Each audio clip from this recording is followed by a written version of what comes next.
Hello there, and welcome back to the channel. So, tonight we are going to review and discuss episode 5 entitled On a Very Special Episode of WandaVision. Oops. So, just another absolutely brilliant episode. It's really great how just every episode has its own little special things that make it amazing. Every episode has had a different thing that's made it great.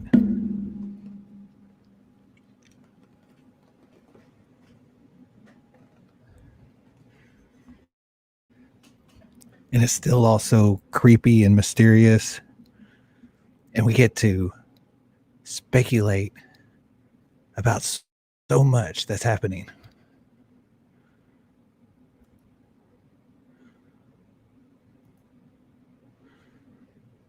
And it's super fun.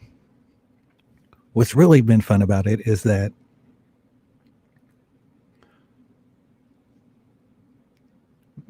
my girlfriend loves it so much that she's joining in with the speculation. Oh, hey, Taylor.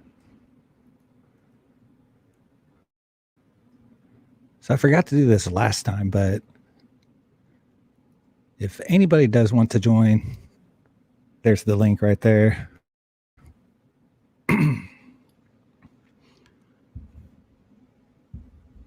But I'm just going to jump right into spoilers. So right off the bat, I noticed something in the previously on section. Whenever Vision comes back in the room and asks where Geraldine is, at the end of episode 4, she says she had to rush home. But on the previous episode part, right at the beginning of the episode, she says she didn't belong here. And I think that's just more proof that Wanda is editing everything that goes out of the bubble.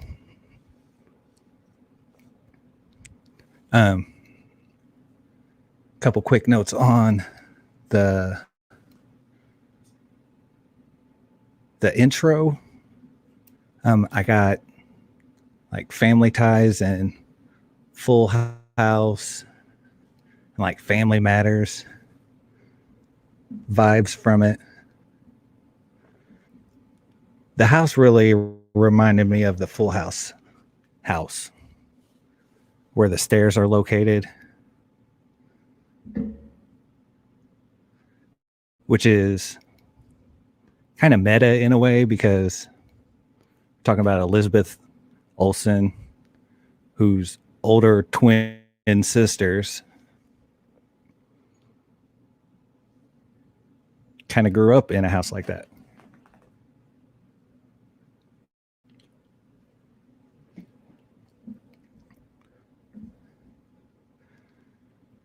But anyway, so they're raising their babies. Something I did think was interesting that Vision said that he was trying to read Charles Darwin, The Descent of Man, to one of the babies. And I thought that might be a slight nod towards mutants.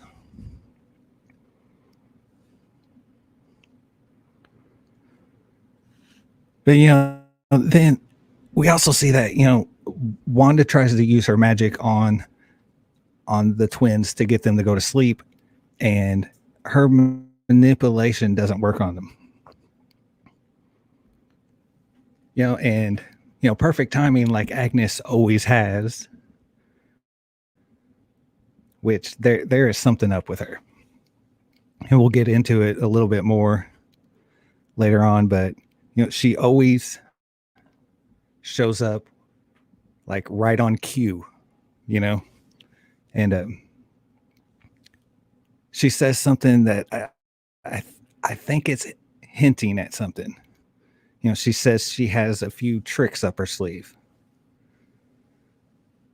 Yeah, exactly.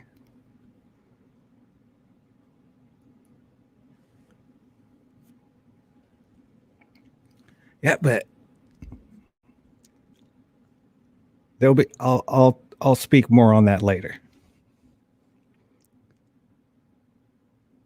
So, Agnes says that she has some tricks up her sleeves, which I think this gives even more hints that she is Agatha Harkness.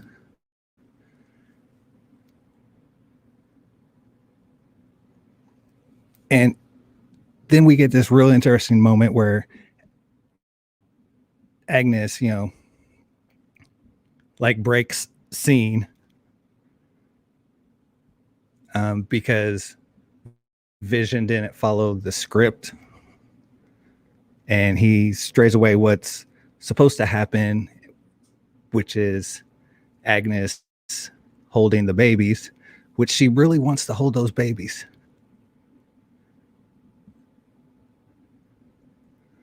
And she asked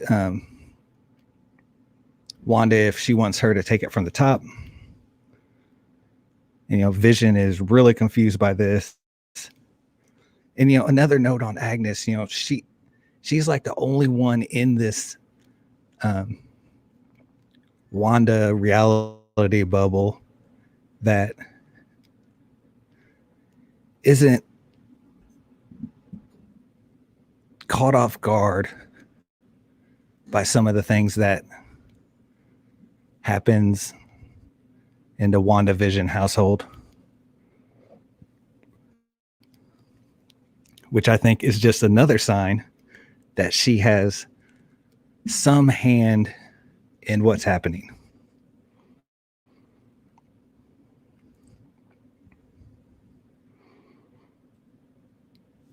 And so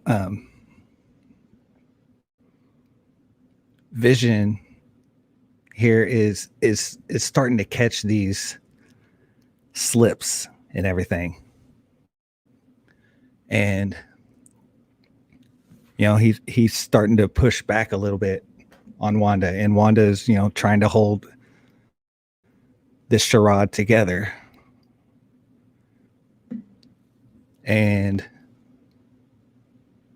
but that gets broken up by the children stop crying finally,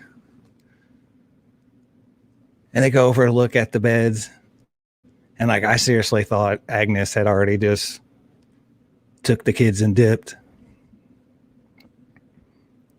But then we hear mommy, daddy behind them, and we turn around and they're like 6-year-olds, which was to be expected.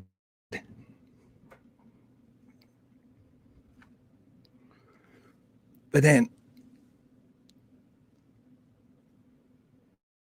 oh yeah, she did. Good call. Good call. Yeah, Jasmine, which is actually a thing. I have some kids of myself, and we would use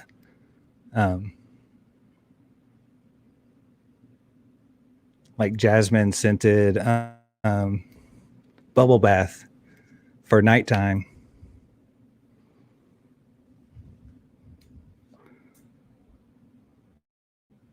But yeah, no, you're 100% correct. Yeah, she did spray something on them, and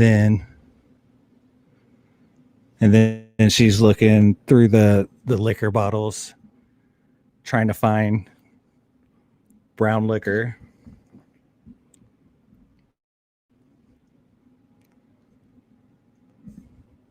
That's interesting. I didn't even catch that. I didn't even tie that together.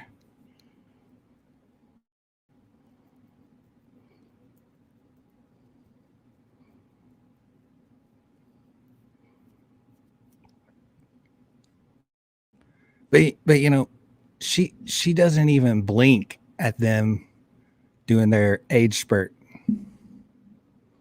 Instead of growth spurt, I'm calling it an age spurt. But she doesn't even blink. Like,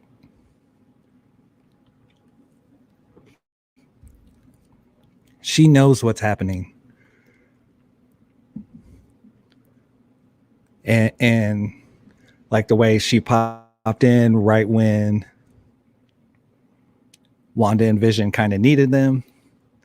Like, I'm starting to think that like she's there for the twins. She's not necessarily there for Wanda or Vision, but she's there to make sure the twins come out of this all fine.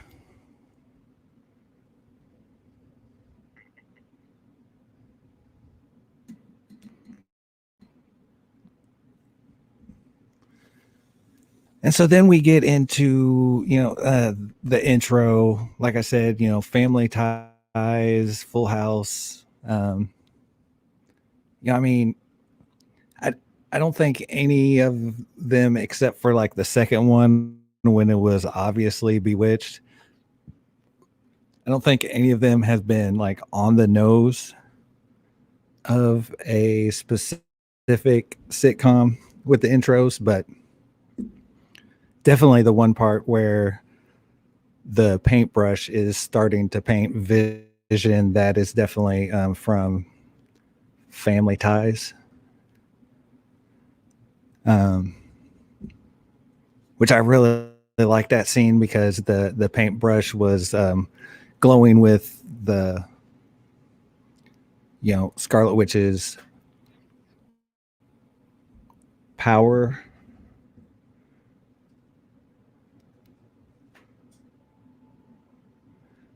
And then so we're outside of the bubble now as we go back into the episode, and Monica Rambeau is getting tested and everything. And one of the things that I definitely picked up that Monica says um, is that Wanda's voice was in her head.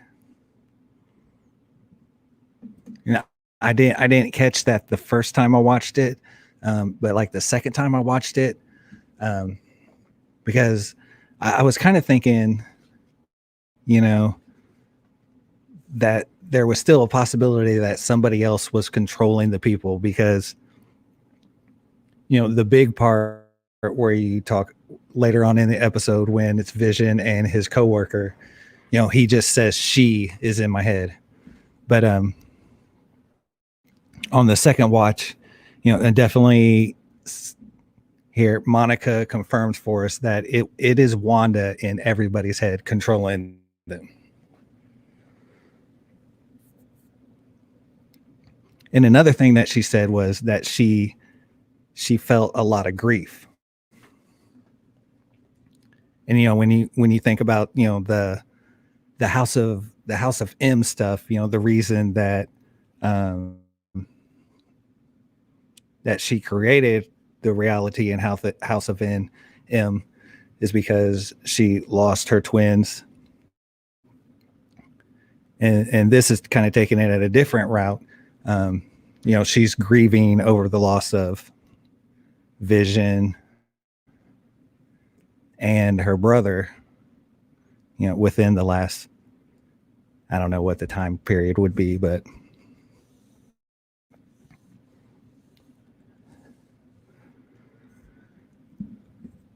so then we go on, Sword's all excited that they have, an inside source um, that has been on the inside of the Wanda reality bubble. And an interesting thing,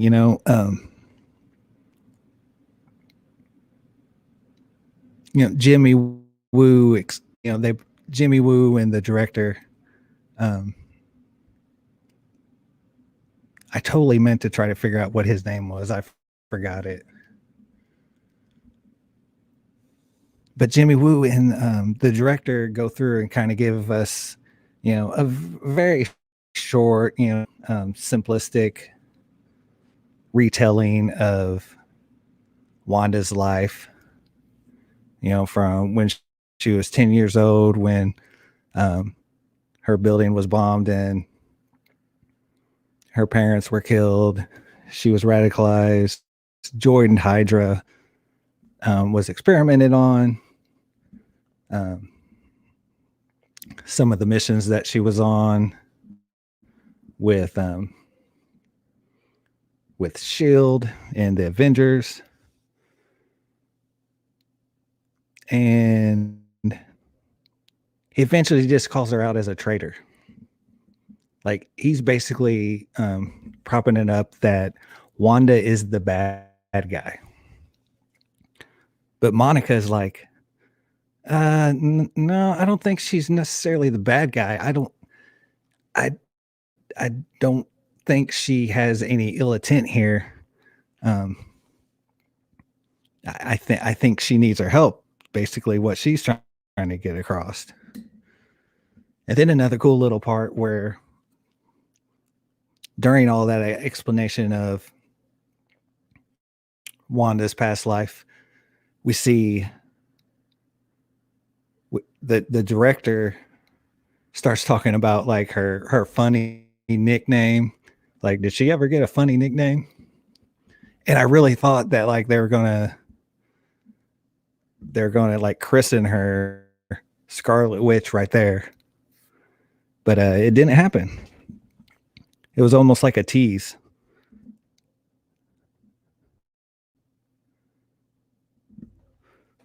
So, and then we get a big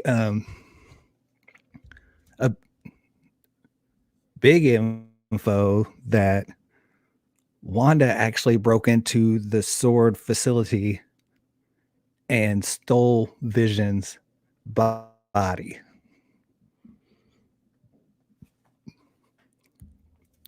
Now, later on in this episode,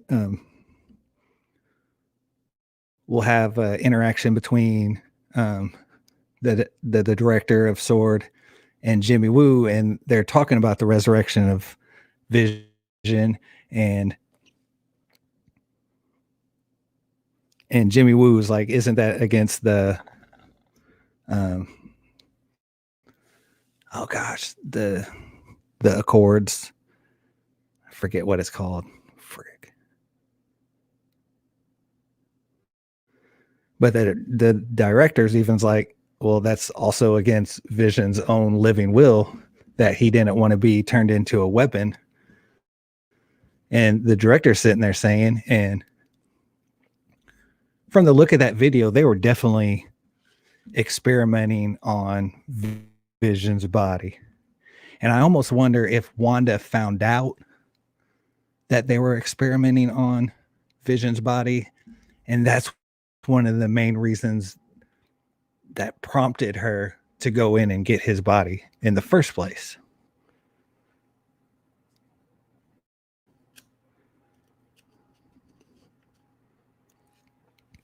So then we go back to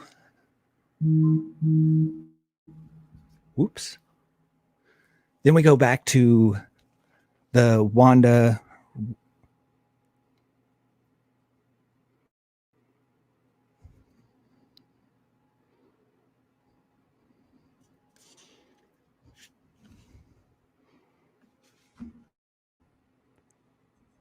yeah, I'm wondering what her,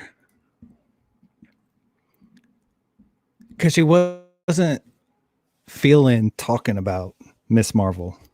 I'm wondering, what is it? Is it the fact that she went off planet for so long?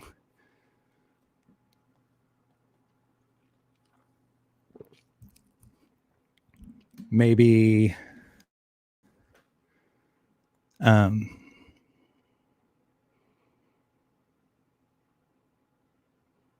that her mom Maria died, and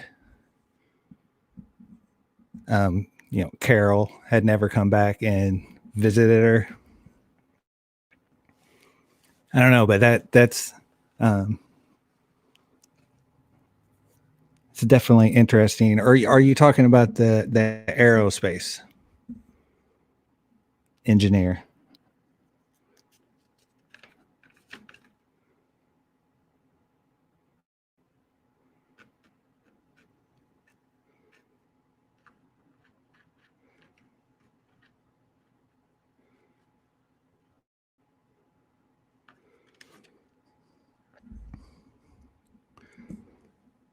Okay, so we go back to Wanda's reality bubble, and the twins have found a dog, and they're giving it a bath, and some quirky 80s comedy, and Vision comes in, and he's like, "Oh, okay, some more."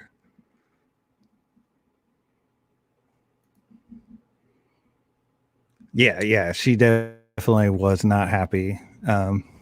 Did not want to talk about Captain Marvel at all. She basically just brushed her off like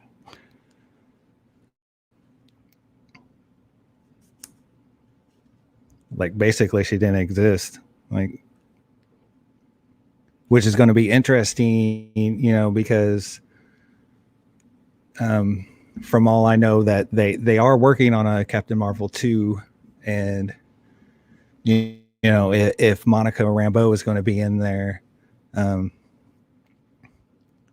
that's going to be good stuff. I think part of the failures of Captain Marvel was not having captivating co-stars around her. Like, even though she should have been more captivating, but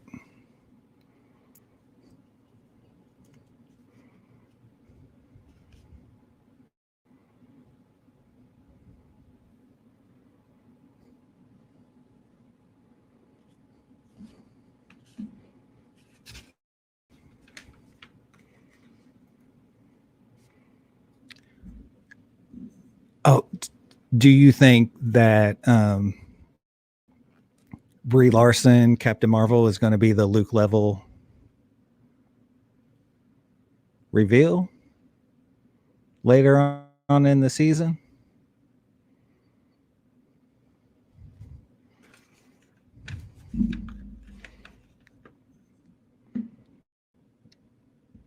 I'll come back to that. So, another interesting thing that happens here is that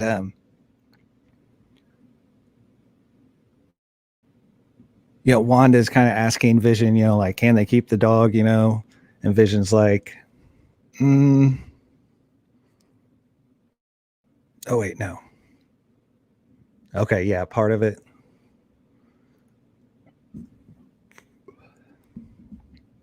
That very well could be.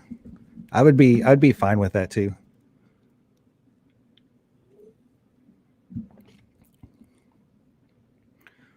Although the way she was talking, the way she like didn't talk about her, basically, um,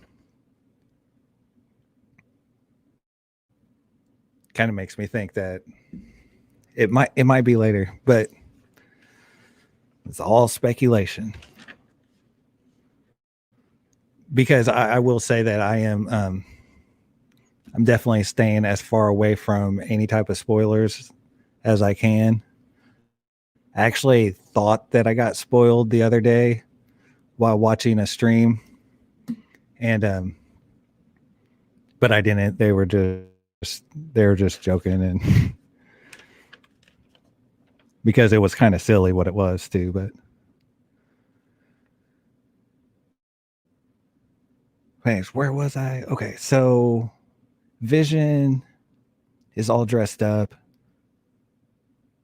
He says this was another interesting thing. He says that he was expecting somebody to pop in, and that's why he's kind of dressed up a little bit. And right on cue, Agnes shows up again. Like like she like she's a playmaster. Like she should be in plays because she hits her cue every single time. And in addition, she is carrying a big doghouse, and that's what Vision, says. He says, um, I figure someone would pop in with the exact thing that we need, a doghouse for the new dog that we just got. But and then we see, Vision still like slowly catching on to everything that's so weird that's happening. And he asks Wanda what's really going on.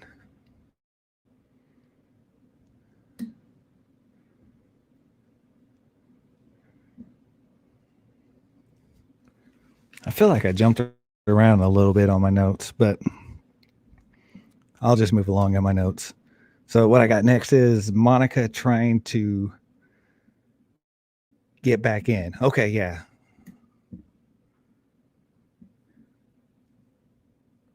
Yeah, so here's the part that you were talking about, Taylor. Um, Monica she is really intent on trying to get back into the Wanda reality bubble. And this is where it gets really, really, where I'm starting to waver on some past predictions that I thought might be happening. And with everything that's happening with Agnes, I'm really starting to believe that she has a bigger role in everything. But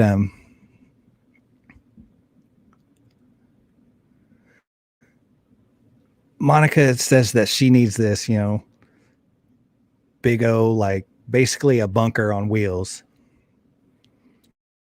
And she says she needs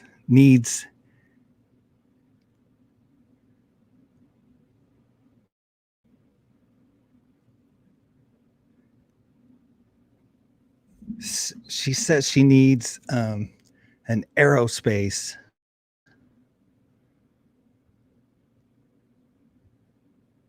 engineer. And this is when on my second watch, after somebody, I did hear it from somebody else on another stream. There was the Nicotina show last night. Really fun streamer guy, YouTuber, whatever. I like his show a lot. It's really late at night though, so I never usually get to watch it. But I actually stayed up last night till 2:00 in the morning my time to watch WandaVision. It was definitely worth it, but I do not think I'm going to do it again because stayed up till 2:00, watched it, and then was super hype. And then I did not go to sleep till like 4:00. But anyways, the aerospace engineer. There's only like a handful of people it could be. My first thought was, well, she's going to call Carol Danvers, Miss Marvel. And I was like, well, no, she's just a pilot. Like, she's definitely, super powered and stuff, but like she's not super intelligent. I mean, she's intelligent, because she is a pilot, but I'm talking like uber intelligent.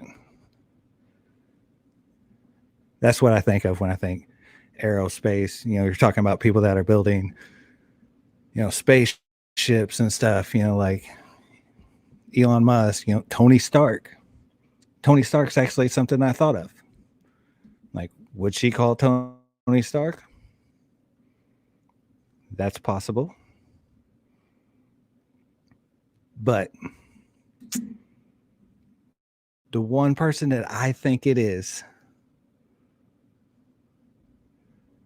I think the aerospace engineer that Monica Rambeau was going to call, who I believe works at Sword and was part of their astronaut program that they had to slow down because of the blip. I believe that person is Reed Richards.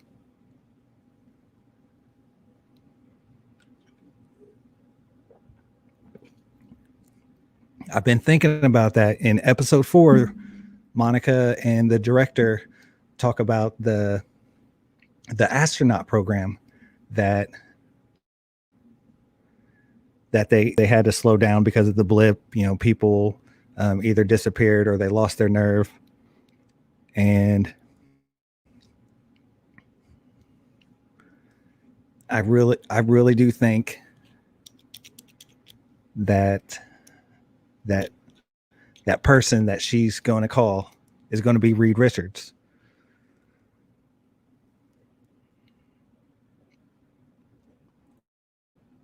So another thing in this little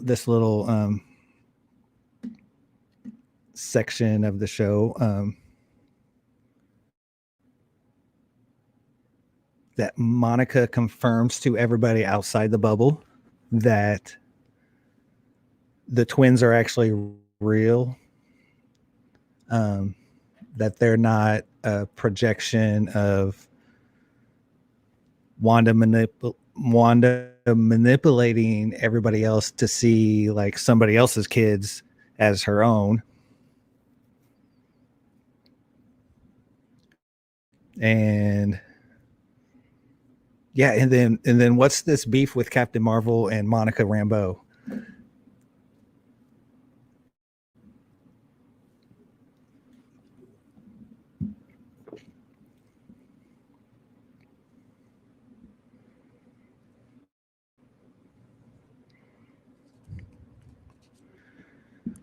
And then so, I've been calling it the Wanda reality bubble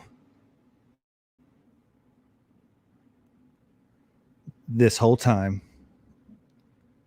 And I really love what Darcy Lewis starts calling the Wanda reality bubble, the hex, which is really cool because if you look at old, now I got this from research. I don't have any of these older comic books, but if you look at the old, like Scarlet Witch's powers back in the old days were very simple, and her powers were called hexes. And I read this one article where it talks about, one time whenever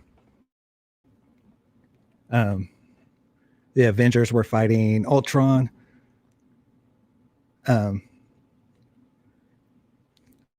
Scarlet Witch won the battle by doing a hex and basically just short circuiting the wiring in Ultron, like by accident.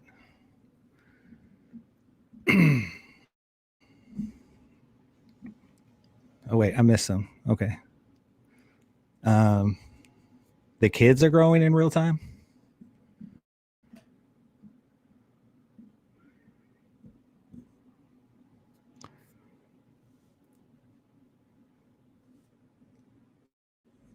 An X-Men reference. The hex.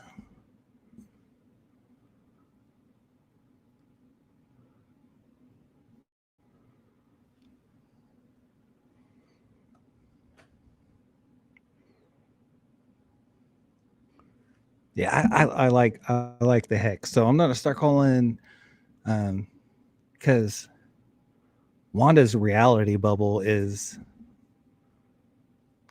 kind of a mouthful. It's kind of fun to say, but I like the hex. It makes me think of WandaVision. WandaVision. It makes me think of Scarlet Witch.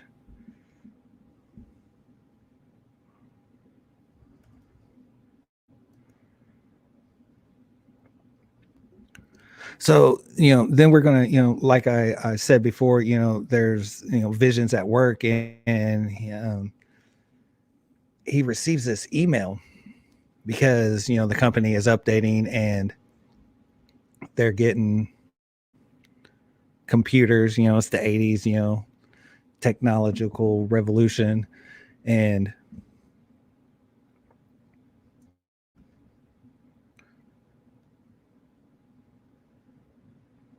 they get this email and they start to read it, and then everybody in the office starts reading it, and it's really creepy, and some weird like noise stuff is going on, and then they stop reading it, and you can tell that Vision is he's worried, like it, all this stuff is starting to scare him now. And like I don't really know what like prompts him, but like, the email's on the screen, and like he reaches up to the monitor, and he touches it, and it goes black.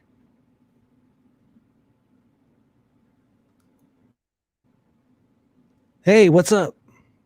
Hey, yeah, it's going good, man. I'm really liking this so far. I'm really liking this episode, this season 5 so far. So a lot.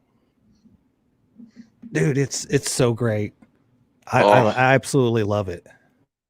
yeah, I agree with you. This whole, I mean, everything that's going on with the X-Men references, to like we were just saying before, like with the Captain Marvel stuff. I mean, it's just insane so far. I'm loving it. And then now with what we were saying too about the Reed Richards thing, I was kind of wondering about that, but then I was also wondering maybe the Skrull guy was going to come in too. Yeah, that's another possibility, and that would obviously be another good link to Captain Marvel also. Yep. That's what I like. There's so many different ways that they could go. Yep. And it's so fun to watch it all play out. Oh, for sure. And what's even better about it is that it's I don't know about yourself, but I absolutely love the week to week drop. Yeah. The weekly release. My only problem was like I agree with other people. I think they should what they should have done is they should have did the 3 episodes together though, and then do like episode 4 and 5, like what they kind of get you more into the verse right away, because I think that's kind of a letdown for people who didn't see it right away. And it's like, because now like as far as we're very excited about it. And before, I mean, a lot of people were like, I'm like, well, no, get to episode 4 and 5. I mean, now it's really coming. Yeah, I definitely see where you're saying, so like didn't the Mandalorian drop three episodes the season 1? I think so. I'm not sure about Mandalorian. I was going to say the best one to say that as an example was The Boys season 2. Yeah, maybe that's what I'm thinking of. But yeah, it lets everything kind of settle. Mm-hmm. Yep, I agree. For sure. Okay, so I'm just going through my notes. Perfect. So the next thing I got, is Wanda seems not to want or can't manipulate the twins. Yep. During the scene where they ask where Vision is at, and Wanda's like they're at work, and they're like it's Saturday, and she's like no, it's Monday. They're like no, it's Saturday. Like she can't bring them into like her little reality. Like, do Right. you see anything going on with that? Oh yeah, like that was like, I mean, that was right away in the beginning of the episode where she's trying to quiet when they were babies. She's trying to quiet them down, and the babies were Yeah. like, they were not even. So then once they started growing and everything too, yeah, they've been not. She can't control anything. That she's just trying to manipulate it all, and the kids are like, whatever. It's not working, Mom. Yeah. It actually kind of makes me, kind of remember. Doesn't Agnes say something like the first time the age jump? Like, oh, it's just too hard to control kids or something like that. Yeah, it's too hard. Yeah, too hard to see when they're growing up or something. Like, yeah, something like that too. Yeah, and all of a sudden the kids are just all of a sudden poof, they're just 5 when she says that. Yeah, and another example of that is when she first walks in and with the dog in the sink. Yeah. Wanda And says something, like, you started walking, you learned how to walk, and now, I can't find you anywhere. Something to that extent. right. You got your kids never stand still. Yeah. Always on the move. Yeah, and then we get into a cool little part where, she's talking to the boys about being brothers and stuff like that, and one of the twins asks Wanda if she has a brother, and she obviously knows that she has a brother, and she says, what does she say? But he's really far away, and I can't see him, and sometimes that makes me sad. Right. Yep.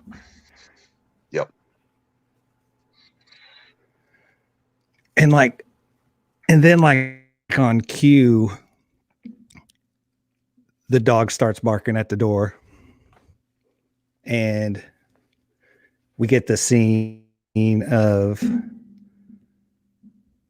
the 80s style drone coming into the bubble up to Wanda's house. Right. And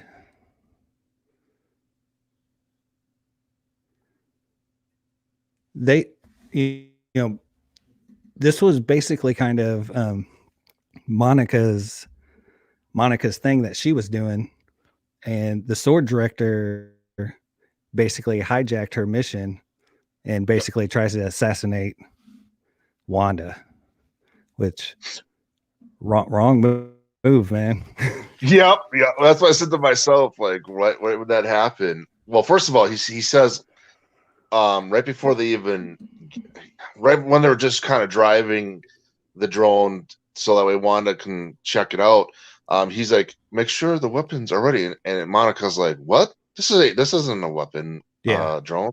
And he's just kind of like, he kind of shrugs it off. He's like, it is. And Monica's like, she was still like, no, it's not. But yeah, all of a sudden, once Wanda starts looking at it, and then things start going. That's when it starts going haywire there. And then she comes out of the hex. Yep. Which that scene was intense. Yep. It's too intense for a Disney Plus show. That's where it kind of turns into the kind of the spoil, well, not but like the hint of original X-Men movie, X-Men 2000. Yeah. When she pulls in herself into being starts kind of showing that she's the daughter of Magneto. Let's put it that way. Right. Yeah. Yeah, because she gets kind of scary here, Mm-hmm. Yep. But we do learn some things. Monica asked her, what she wants, and Wanda's like, I have what I want. Like, don't mess with it. Like, you guys stay out here, I'll stay in there. We'll be cool. but don't come in there. Right. Yep. And then, But I also, even go ahead. well, I was gonna say too, like after she was kind of saying all these things, like there was partly that was true from her, but I also thought maybe something else was manipulating her brain for saying that as well.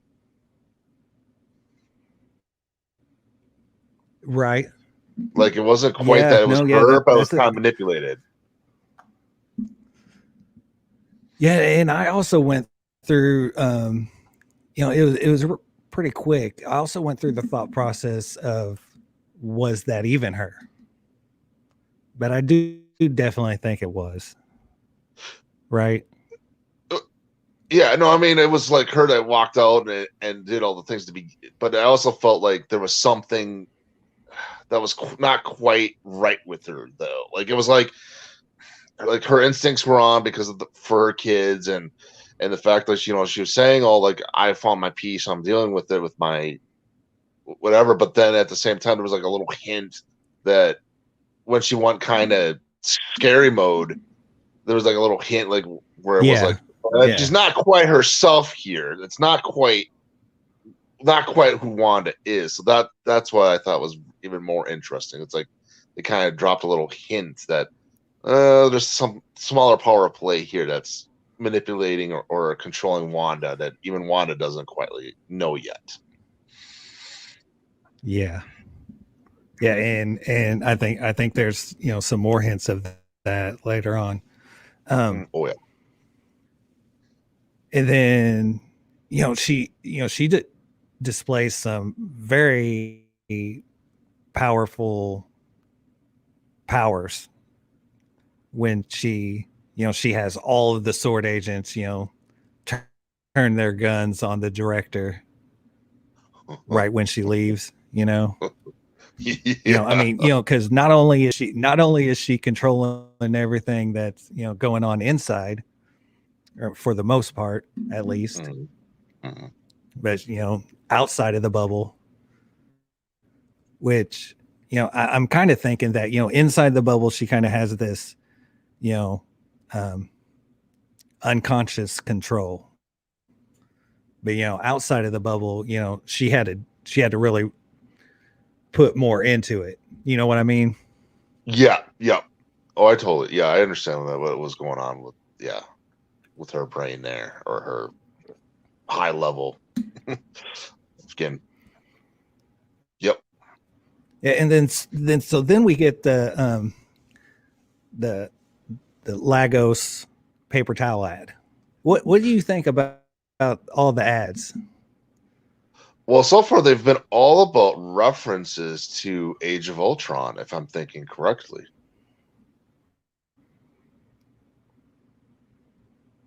Right? Because it wasn't Was Legos Lagos in? was it that I was trying to think of it. Was he that guy that was in Age of Ultron that gets his arm ripped off and then later in Black Panther? Is that what I'm thinking correctly? No, Lagos is at the beginning of Civil War, where they're trying to track down that biochemical weapon, Oh, and all that bad stuff happens, and wait. they He they was get that away with the weapon. It's a oh, place. okay. All right, so that was Civil War then. Okay, I was thinking wrong then. I was thinking because the prior ones were all about Age of Yeah, Ultron, so I was thinking Age of Ultron still. yeah, but like, I mean, you're still on the right track. That like there are all these moments from Wanda's life Right. that are Yep. kind of replaying, Right. and it's kind of weird where they like kind of show up. So um I can't Just I can't remember the first episode, but like the second oh, episode, the commercial ends up yeah. right after the radio part. It's always Yes. after these really tense scenes. Right. Because the first one was Stark. I think that was the Stark toaster. Yeah, the Stark toaster. I can't remember where it was in the episode though. Oh yeah. Now as far as that, I was like, I want to say in the middle. I want to say if I remember correctly, but yeah, it was definitely somewhere in there. Yeah.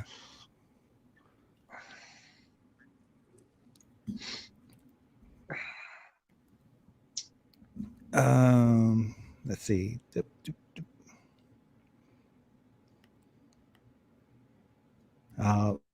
I take terrible notes. I just gotta say that. But anyways, okay. So then um, it's right after inside the bubble. It's right after the drone had shown up and the dog's still lost, and they're searching for the dog, and Right. the mailman, they passed the mailman, and mailman's like, oh, what's going on? The kids are like, we lost our dog. And he's like, don't worry, your mom won't let him go far. And I just thought it's go ahead. No, I was gonna say before they go to the mail person, I think it's not where they jump to the office where Jarvis or Vision is working, and then they start going about the internet and they finding the stuff on the internet, and that's where everything kind of gets interesting from there with Vision and the one of the employees. Did I skip that part?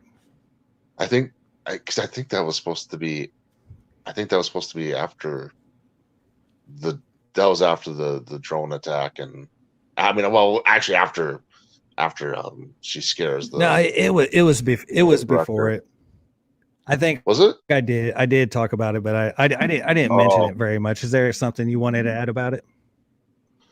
Let's see if I remember. Just the fact, like, yeah, they did a lot of the internet references, and then all of a sudden they see, well, he sees like the whole, but then he's like, wait, there's something not right here, and then he touches the guy, and the guy goes back to normal, and he's scared out of his wits, and he kept saying her, and it was like, wait a minute, that's definitely not, but then he's thinking it's Wanda. I'm kind of thinking a little bit like outside the box here. I'm thinking, no, I don't think it's Wanda, and then that's about it. I mean, that's the part where it gets a little bit interesting for Vision. And that email sets it all off, and it's like the stored email. It's probably going out to a lot of places, ends up in their computer. I wonder, do you think Darcy sent that?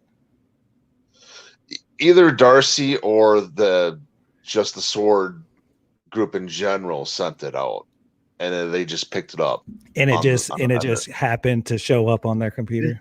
Correct. Yeah, because they're, even though they're using the old computer timeline, it still probably was on their computers prior. Like, it was still on their computers prior to what happened, like when the whole bubble thing showed up. So I think they had a warning set out, but of course they didn't know about it because their brains were already warped. Right. Yeah, and then you did touch on something that I had been thinking. When Vision does his little unlock mind meld thing, whatever, and the guy starts freaking out. He keeps on saying she is in my head. She's doing this to me. On my first watch, I did think, well, that sounds like it's not Wanda. Mm-hmm. But at the beginning of the episode, do you remember, Monica Rambeau, talking to whoever she's talking to, like it shows her in the bed, but she's not talking, but it has like a voiceover, and she says that she heard Wanda's voice in her head. Oh yeah, but do you remember that? Oh, yeah. But she was also thinking about the way she was going about it too. I think she was also thinking about like what was going on, like what was happening to, like, with her events somehow, like with how do I say that, like she was thinking of like of Wanda from like what was going on with the Age of Ultron and Civil War and everything like that. I think like there was some type of like she's like I can't. She was trying to place all that stuff together. I thought like that was like her thinking, oh, that she's one of the good guys. Right, just trying to I can't think of process it. everything. Yeah, she was trying to get everything. She's just trying to process the whole thing. Yeah. Yep. Okay. Yep. So welcome, Martin Gonzalez. Thank you for showing up. He says Wanda can't control kids. That's why there are no kids in Westview. I think that's a good point. What do you think? Yeah, I mean, yeah, I definitely don't. Yeah, I definitely don't think. Yeah, there's not really much kids at all in the other because I remember one of the kids saying something, but like, where's the other kids or what? Or no, that wasn't the kids. It was that was Vision. Vision. Yeah, and then Vision says it later on in the episode. Yep. So yeah, there's something going on with the kids too. So yeah, there's something something going on there as well. Yeah. Let's see now. Okay, so the mailman. Yeah. I loved his little remark. Your mom won't let, talking about the dog, your mom won't let him get too far. And right. With the mailman, we haven't seen him very much, but like I get Agnes type vibes off of him, especially with this remark, because it's like a knowing remark. Like he knows what's happening. He knows that nobody can go a certain distance. Right. Yep. I think, next couple episodes, I think the mailman could be someone to watch out for. Yeah, that's possible. Yeah, he's definitely got something. Like he was definitely involved with something there too. Yeah, for sure. Yeah, it could be another character or something. Yeah, that's just what I love about this show. Like there's like so many directions that it could go, and it's really, and like I think they might be leaving, like false hints also. You know what I mean? Like, oh yeah. Because like I was watching, I can't remember what video it was, but the Grim in the second episode in the animated intro, the Grim Reaper's hat, her helmet is under the floorboard. I can't see them bringing in the Grim Reaper though. Yeah, well, I guess I missed something too, but like there was supposed to be something else. Is that tied in with the demon character as well, or I forget his name, but he's supposed to be kind of a demon. Mephisto, yeah. Not really. There's no like major tie-ins. They, from what I've read, they've fought a couple times. They fought each other a couple times. Interesting. Yeah. I mean that's the cool thing about it, Yeah, they're throwing all these characters or ideal characters that could be in later on, and it's which is even again with more of the X-Men universe. So it's right, something's peaking up there, and I'm just like, oh, this is getting good with this. So then we catch up to the dog, and it's in Agnes's azalea bush, and I actually didn't know this, azalea leaves are poisonous. I I would. guess you mm, I mean, I guess like well, maybe not poisonous to humans, but maybe because the dog ate right. it, that it upset its Yeah, stomach, and I guess that's kind of what I was kind of getting from. But I'm wondering, and this is just me wondering, like, did Agnes do something to the dog? But I mean, even though right now we yeah, believe that was the plant, but somehow yes, was Agnes kind of manipulating this situation. exactly. 100% with you on that one. Um, because we get, we do get one instance where Wanda does kind of control her kids because the kids are sad, and Mhm. they do that we got earlier. They look at each other, and you can, it's the same look that they gave each other earlier when they aged up to 10 to get the dog, and they basically want to skip this emotion and age up, so I guess they'll forget or something. But Wanda talks them out of it, and I did think that was interesting because when you kind of look at it at like use of power and everything, that like she tried to control them with her powers, but when she connected with them emotionally, you know they actually listened to her. That's Right. kind of Yep. deep right there, but No, no, yeah, no, that's exactly what was going on. That yeah, she can't control him, but she, as long as she like becomes like she starts having that mother relation, like mother to the kids, that's when they were starting to connect. yeah, And yep, I'm assuming that's kind of like yeah, and also I with really, with her being like, well, when she was with her brother, and then maybe like trying to have that connection with her step parents or guardians, and so it's kind of like that kind of connection passing down.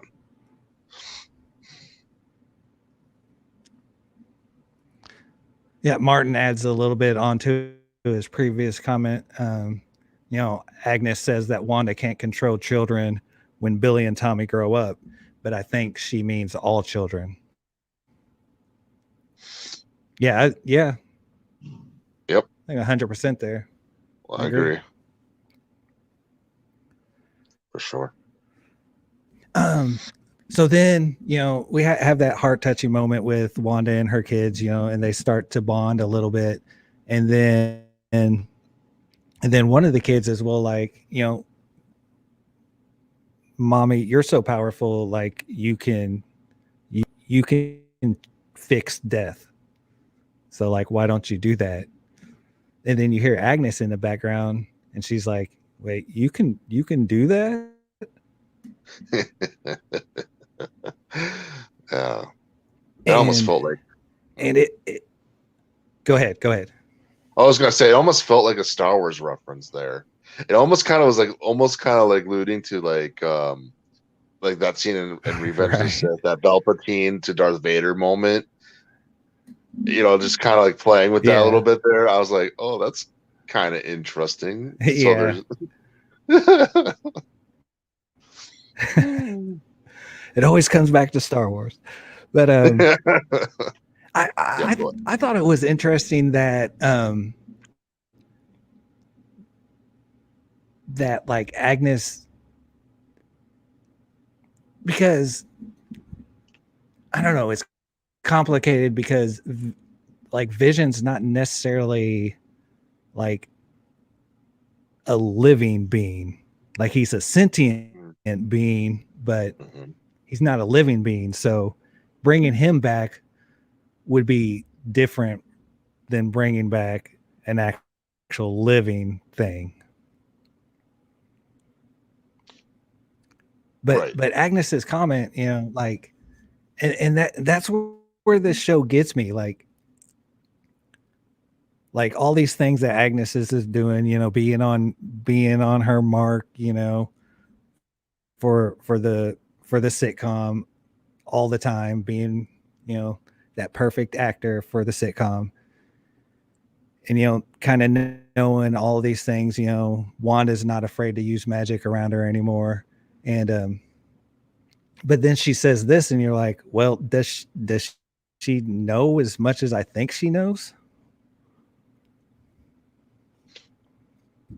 Right. Exactly. They're twisting that up. Yeah. Mm-hmm. But then Vision pops up, and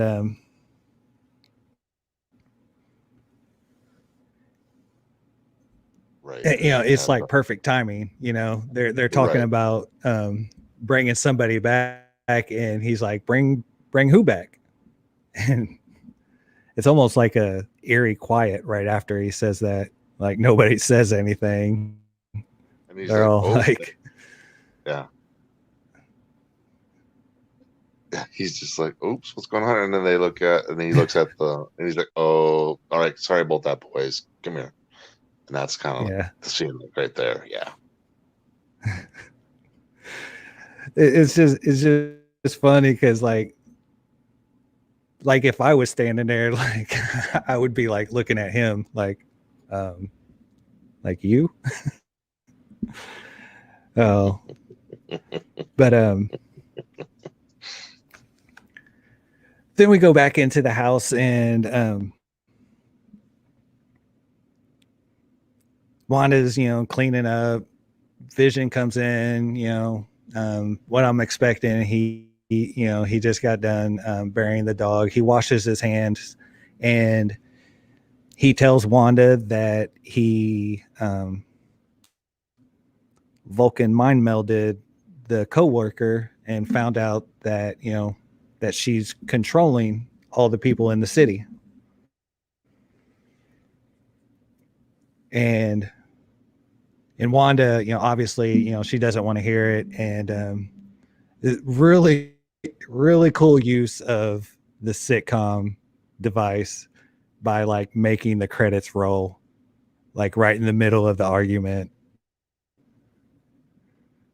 Did you like that? Yeah, it was like, oh, so they're like, well, it was like they're trying to say, oh, we're ending the show here, but then the argument just get heated even more. And I'm like, at first I'm like, well, is that really how they're gonna leave the episode? And then all of a sudden, like once they open the door and go right to the couch area, that's when the credits stop rolling, because it's like, okay, credits. Yeah, and like you even see you even see like the credits kind of blur out, or like I can't remember if like they blurred out or if they like just like zoom past faster than they had been. And then they go through the into the living room, and now Vision is his normal colorful self. And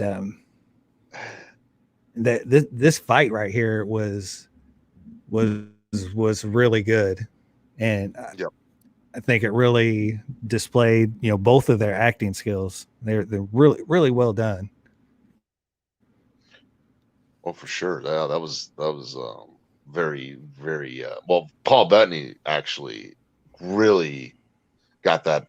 I mean, that part was so emotional from him. Like just the way he was going Yeah. to Elizabeth Olsen on that. I mean, like I was like, just for that little time span that they were putting in, like that was just awesome. I mean, like that was just amazing. Like that was just awesome for Vision. Like that part was just I love like that Yeah. emotional When he tie. when he says I'm scared, like, man, Mm-hmm. just saying it, thinking about seeing that, that kind of gave me chills right there. It's really good. Very well done. Right. And then after that, then he's like, but I, I, yeah, now he's saying you're scaring me, but then he's also like, but I don't like what you're doing, and why are you doing this, Juan? And then Juan is looking at him like, what do you mean? What are you doing like this? And he's just like, he's just really trying to like stop manipulating everything, and then she's just like, I'm not though. Yeah, and she's And then they're deflecting going on. it and like saying like, but like before that, like she's deflecting it, like saying that, you know, like how could I be doing all this stuff, you know? Like, Yeah. like, do you really think I'm actually that powerful to like get people to their dentist appointments and all this stuff? Yeah. But And he's like, yeah. there's one thing Wanda says here, during that towards the end of the argument is, you know, she's on the couch and like you almost feel like she's, you know, kind of like giving, I don't know what the right word would be to use, but she's like kind of giving in to Vision's worries, you know. She's starting to almost side with him, you know, and she says, you know, I don't even know how any of this started in the first place. That line Right. caught Mm-hmm. me Mm-hmm. like on the first watch. Mm-hmm. Like she doesn't even know how it started in the first place. Right. That's very interesting because that makes me think that like she's not the one that started it. She's the Correct. one, you know, with the control Mm-hmm. now, Mm-hmm. but she's not the one that started it. Right. Because like it goes kind of back to, well, it goes early part of the episode when she goes to Sword and steals his body, comes to this, you know, this Westport or west part of the area, and I believe that she was starting to like rebuild him, and then something happened. You know, something obviously happened, and then she doesn't Right. even know.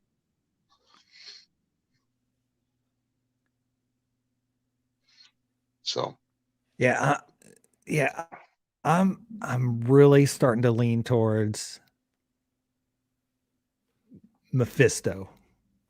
And I don't think it's going to be anything like any of the comic books. You know, none of the MCU adaptations are, you know, 100% adaptations of comic books.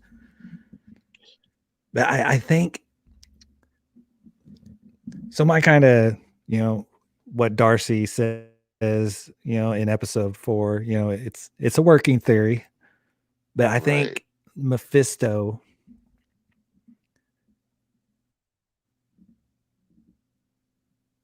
made the bubble for her in exchange for her kids. Oh, interesting.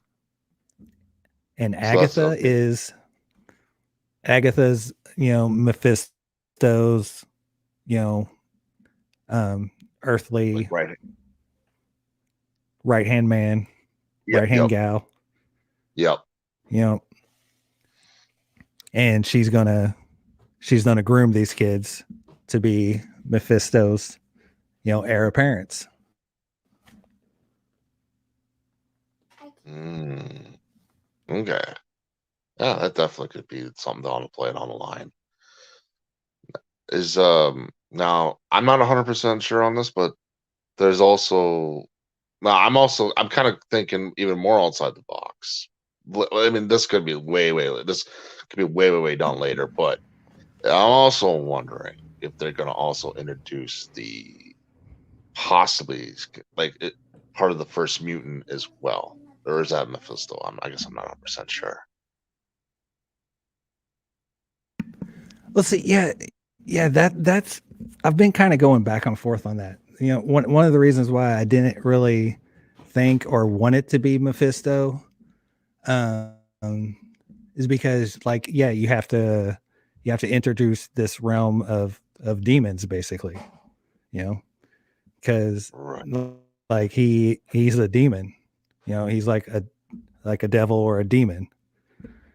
So like what are you going to classify him?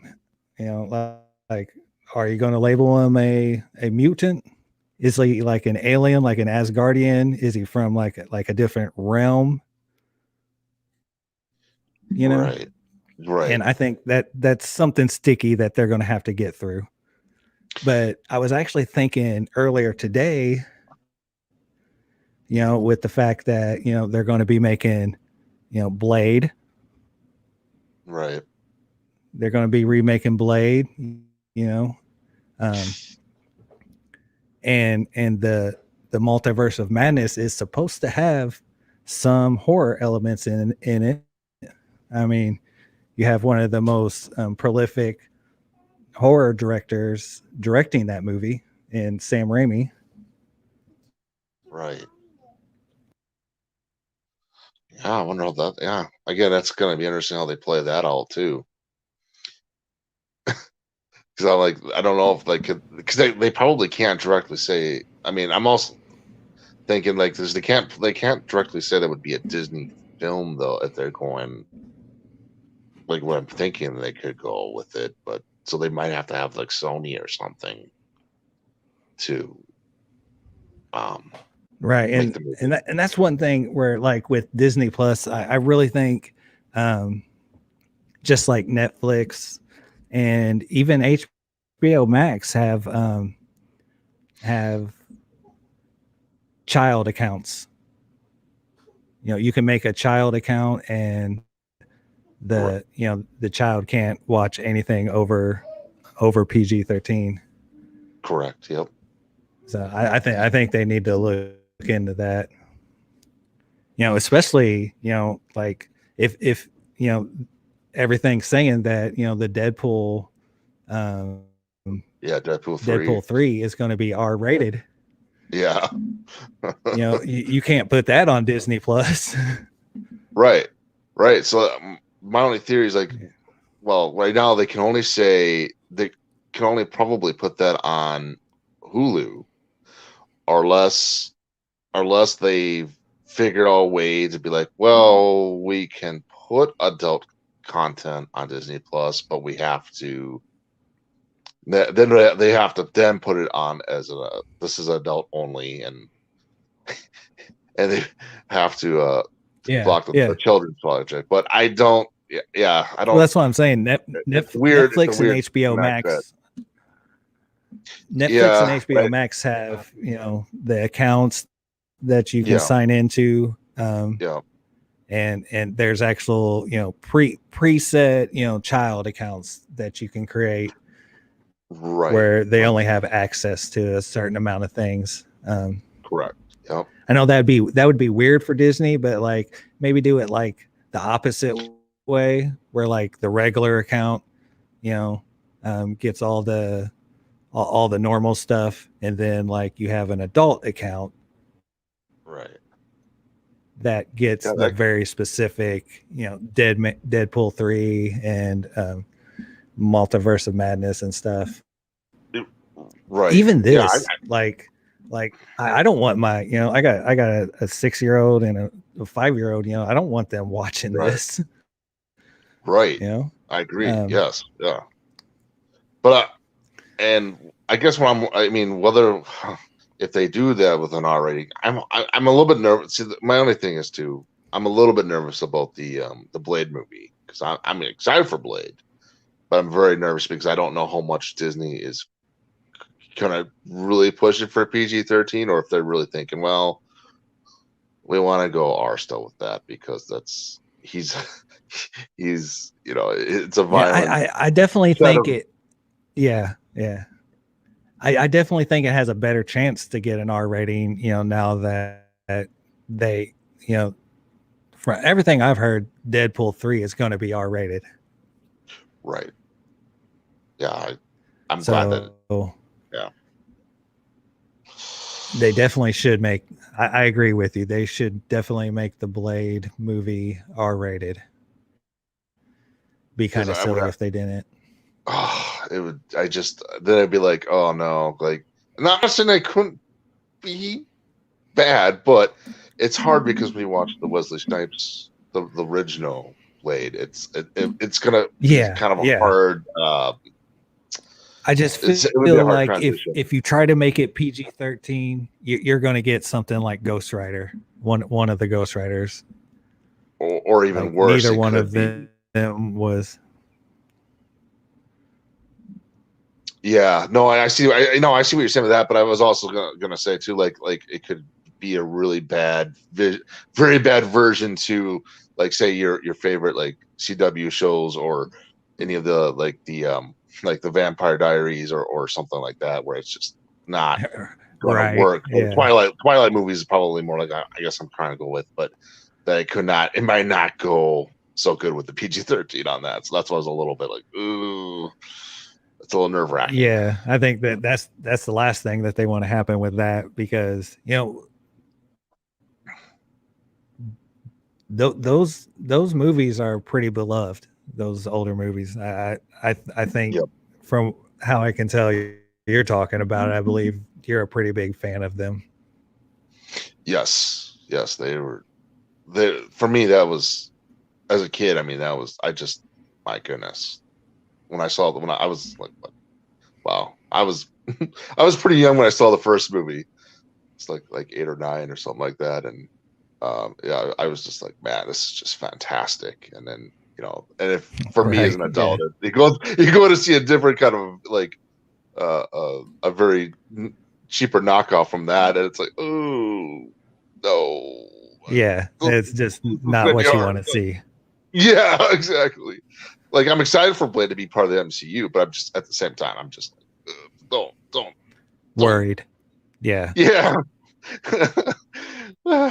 I do So, think they picked a good guy to do it, though. oh, I yeah, I mean, forget his name, but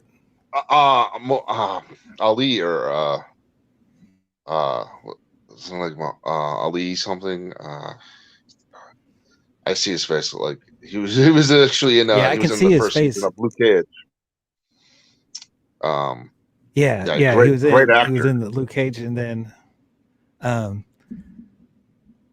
man, Well, he was in some he was on Alita. show that I watched a lot. What was he the lead on? He was in an Alita, and he actually, which is interesting. If you watch Alita, he was wearing kind of a Blade suit. You even see it in the trailers, Yes, like, and he I'm was like, in this that. that. I just remembered. Have you ever seen the show 1400? 1400. I don't think so. No, I don't know. I It's see that one. early. Is it early thousands or late 90s? It was like a TBS show or something like that, Okay. or TNN something. But Um, he was one of the main roles in it. But it is a really underrated TV show that I like a lot. Um, I think I used to have it on DVD, but I don't anymore. But it's on Netflix, I believe. okay. And it's called It's really good, 1400. and he plays 1400. Yeah, it's Okay. about 1400 people, like over time had just vanished, and then all Oh, at once they get plopped back on Earth, interesting. and they have special powers and stuff like that.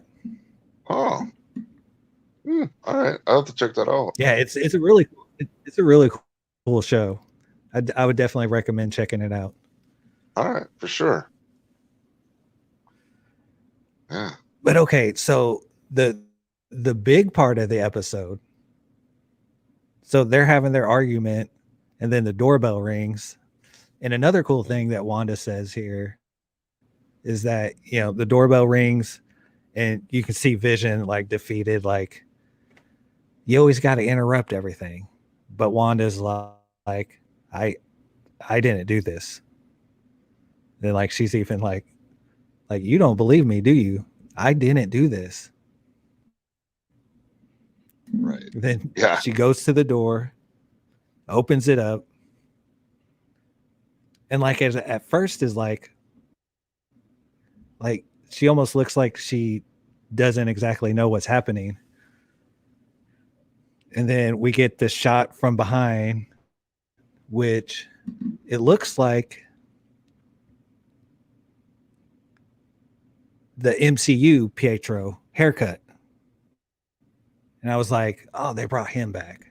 It's like, because I I had seen on the IMDb that the other guy was supposed to be there, but then the camera circles around and it's what's his name? Evan Peters, the Quicksilver from the Fox universe, which was absolutely jaw dropping. Right? Yep. Yeah, that was. Man, that was big. That was a big so man. It basically blew the doors wide open. Yep.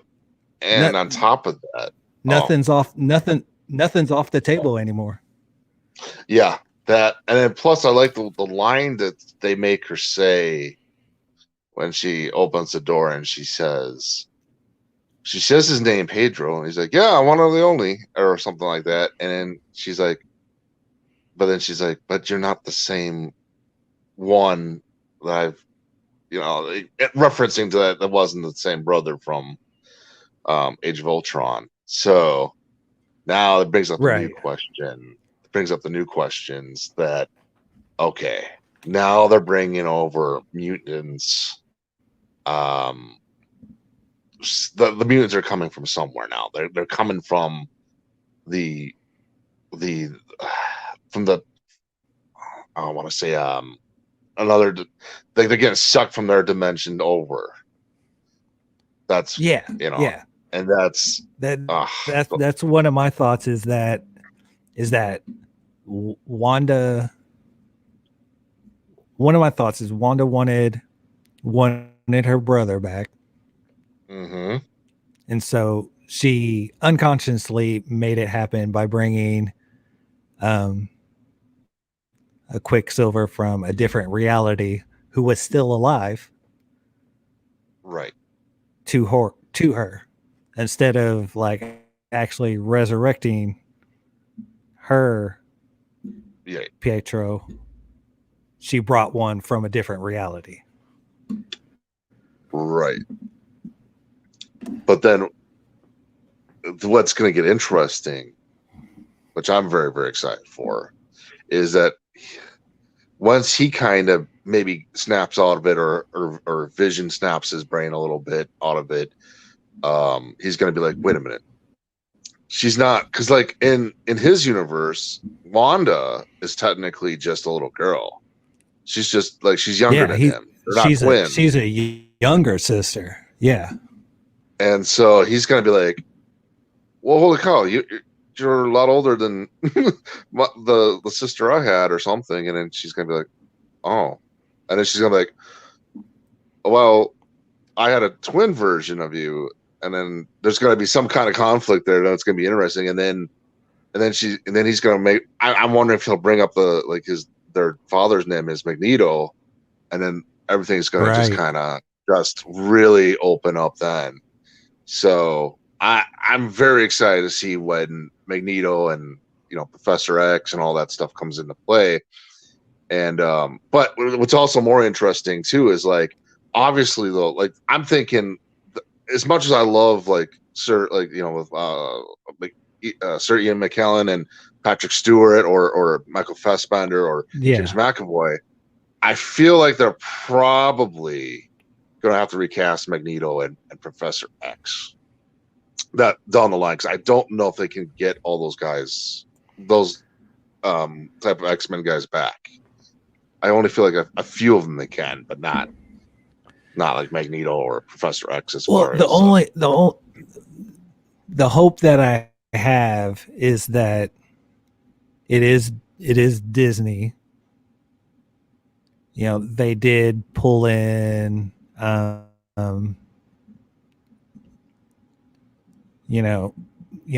they pulled in, they weren't as big back then, but they did pull in Chris Evans, Chris Helmsworth,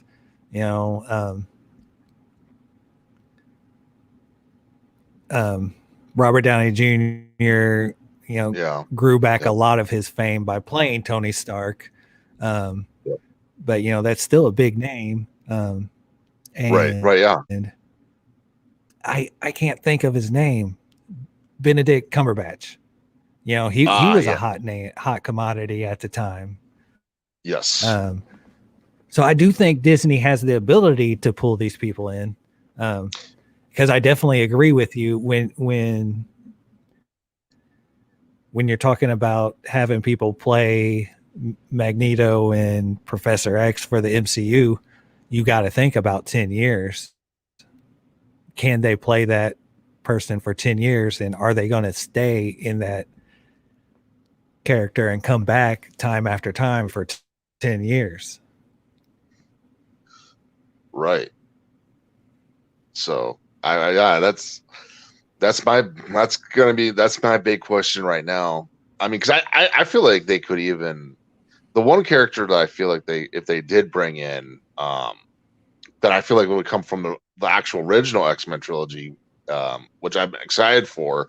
Of course, I think they would put clothes on her, would be Mystique, and I think that Rebecca Romaine would be like like the one person that would come back from the original X-Men trilogy, since she went Like, to a lot of Disney stuff too. oh gosh, what's her name? Rebecca Romaine Stamos, Yep. right? Yep. Yeah. Yep. Because she likes the character, and I definitely don't think as much. I don't think Jennifer Lawrence, she wanted to get away from it, so I think that it would be interesting to be like, yeah, we get Rebecca Romaine back as Mystique, but this time obviously I think there's like I think there's like articles about how much Jennifer Lawrence did not like acting in at least the last two movies of the X-Men. Yeah, because you could tell, like, if you watch X-Men Apocalypse, she was staying in her human form a lot. She wasn't really being in her blue Mystique material, so she was kind of out of it by that point. And so the best time the one gripe I have about Mystique, like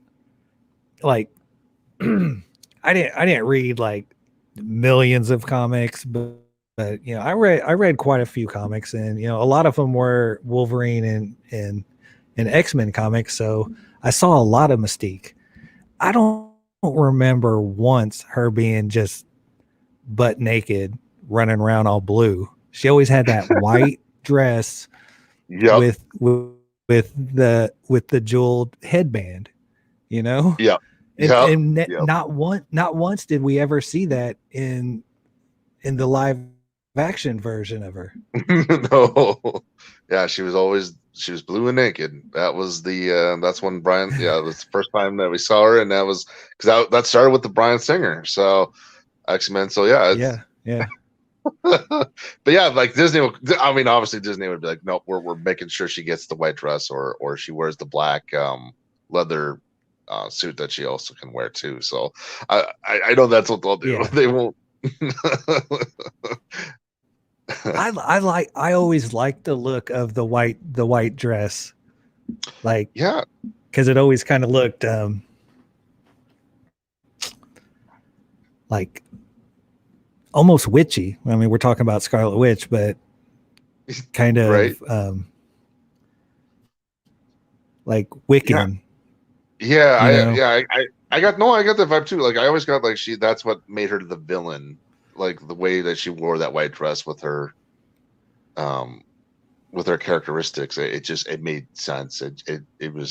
That's what made her, like, that, all right, she's the villain. She's got that white dress. Something evil is going to happen here. That kind of vibe. Right. So, oh, for sure. Okay, so I got to run this past you. So, I heard this thought from somebody else, and I don't think I necessarily believe this, but So the new Pietro from that we saw at the end of the episode, Mhm. there's some people saying that what if that's Mephisto? I see. It's like he's playing a different character now. Yeah. So like, Um, I let's see. Like my thing with that is if it's Mephisto, like why not just show up in the the twin, correct Pietro, right? the twin Pietro? Yes, yes. I'm having a tough time with that because I Yeah. feel So am like I. the point of that is to have Pedro in it, and Mephisto is somewhere. You know, he's got to be one of the other characters in there that we've been Yeah. Yeah. thinking about. And what was I gonna say too? There was another character that um I think in the prior Mephisto up. is either Ralph, which is Agnes's absent husband that we've still yet to see, or the Oh, mailman. yeah. Right. Yeah. And I agree with you 100% on that. Between the mailman or just he's somewhere, we got to look for him.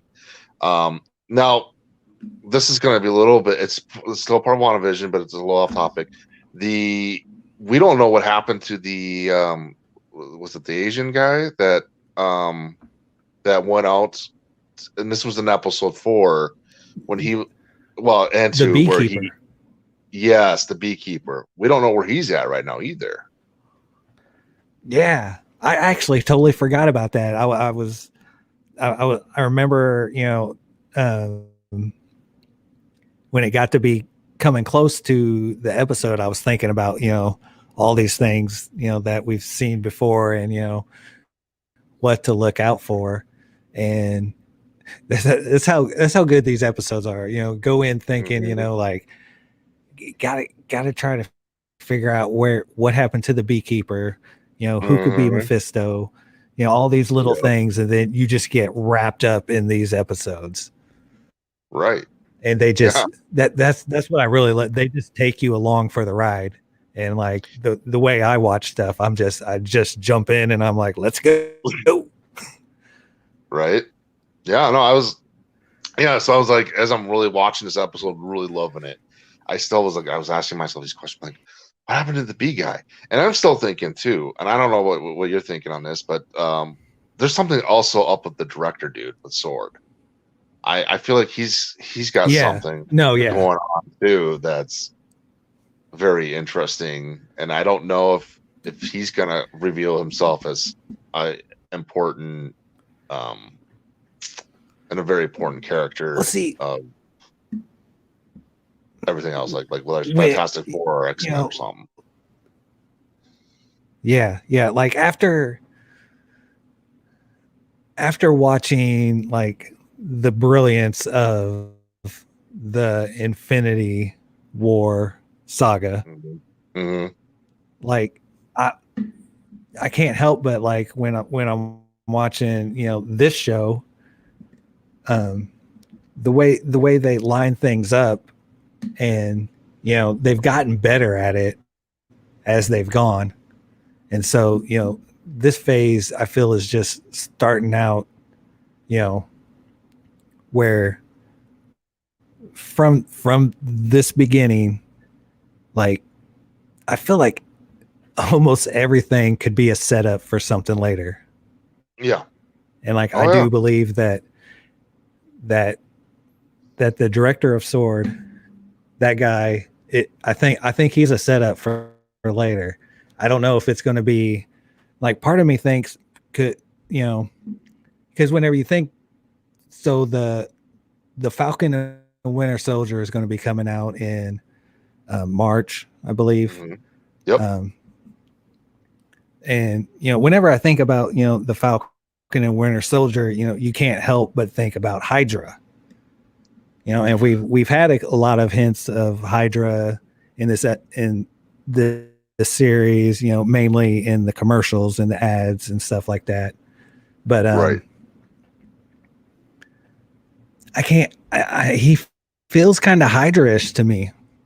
I'm just don't put that out there. He kind of Ooh, feels kind of yeah, yeah. because You're he probably was right on that. Yeah, he was really quick to label Wanda a straight up terrorist. right. Yeah, that's what I thought too. Because even I'm like, wait a minute. He's like, we're gonna shoot to kill Wanda right away. She's bad. I'm like, wait, how do we Yeah, know that she's bad? How do we yeah, know that she's bad, man? And because even Monica's like looking at him, like, what? No, what are you doing here? yeah. She's like, So wait, no, like we don't know everything yet. But he was like, no, and then later on with the drone, tries to assassinate mhm, her. right. That to me is some Hydra kind of vibes, you know? It, for sure. I mean, yeah. I mean, I cannot rule out that he's part of Hydra or just part of something that we're missing from um after Endgame and or Infinity War that yeah he's part of something here. So it's you know Well, that's a great probably twist to it all. another thing that's probably I haven't finished it yet, but I have went back and I've started to watch the Agents of Shield. Have you watched that? I I have not. I only watched the pilot episode when it first came out. Maybe no, I watched 2 or 3 episodes of the first season, and that was it. And I mean, Yeah, I I think kind of liked it. that's what I watched. I don't like like it's almost like the same thing with like the Arrowverse. Like the first Arrow, like the first couple you know, episodes, they weren't bad, but like after that, like it's just too like soap opera ish. Is that a word? You know what I mean? No, yeah, no, yeah, it's a soap opera, yeah.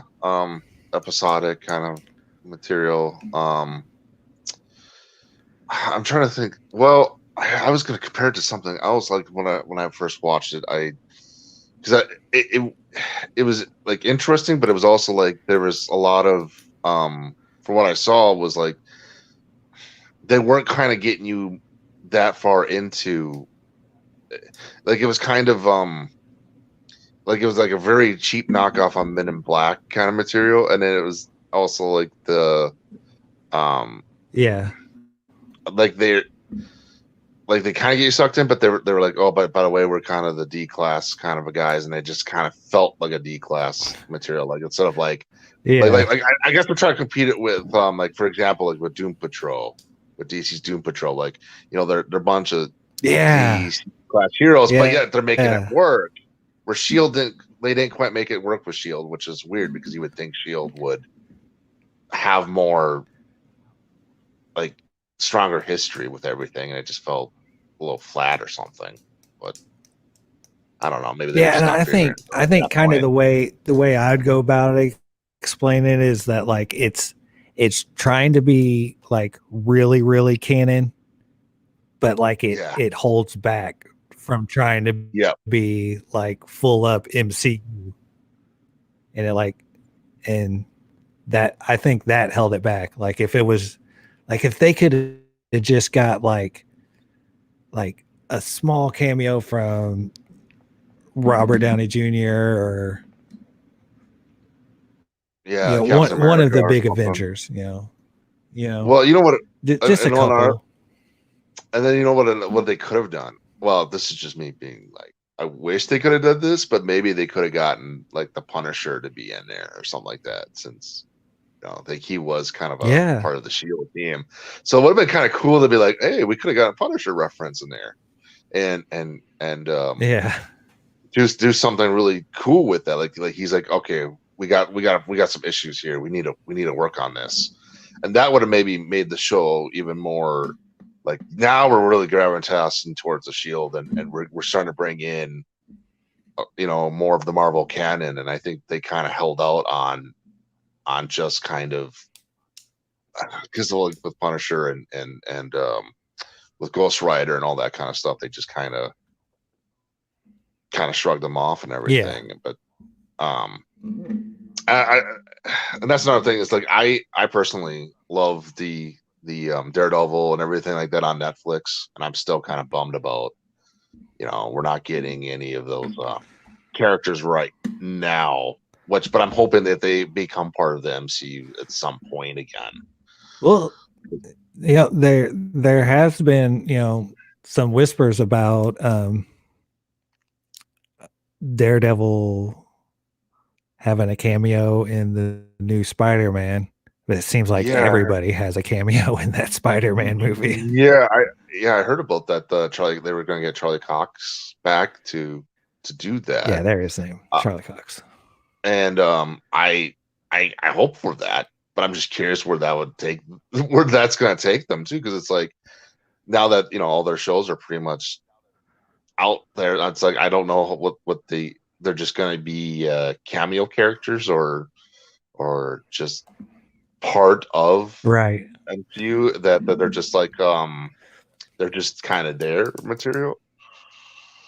I don't know. Yeah, I hope not, because I agree with you. Like the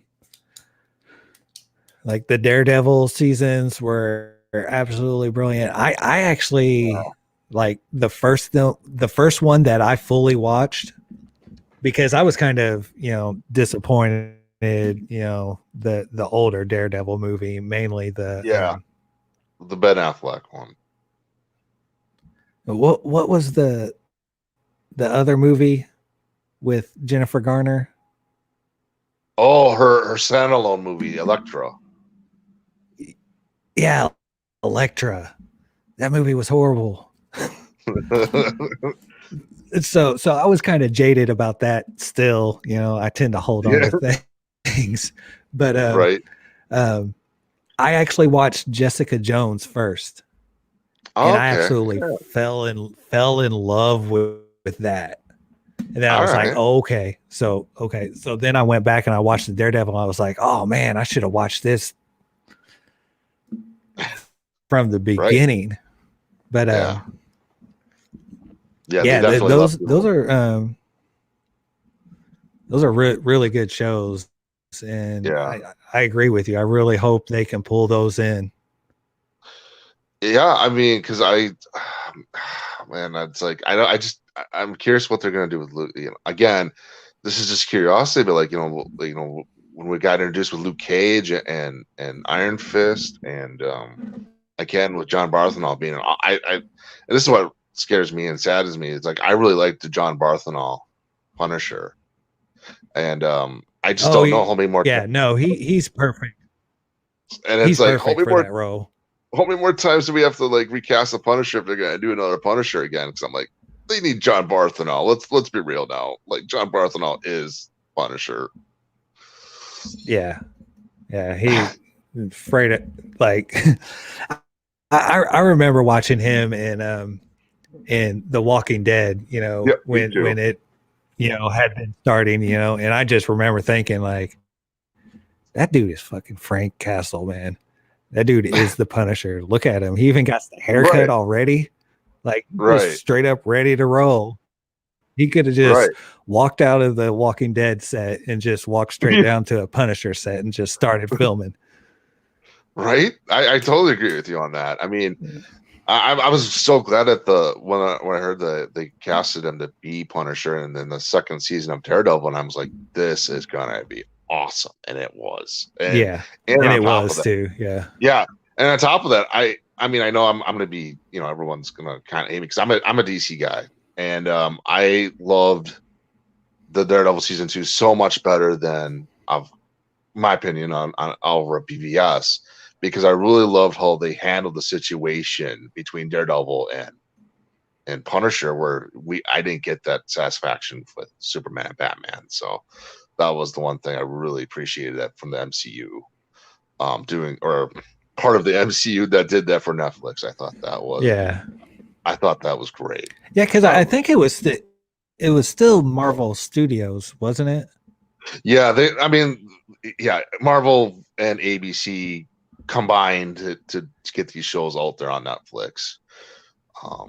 Right.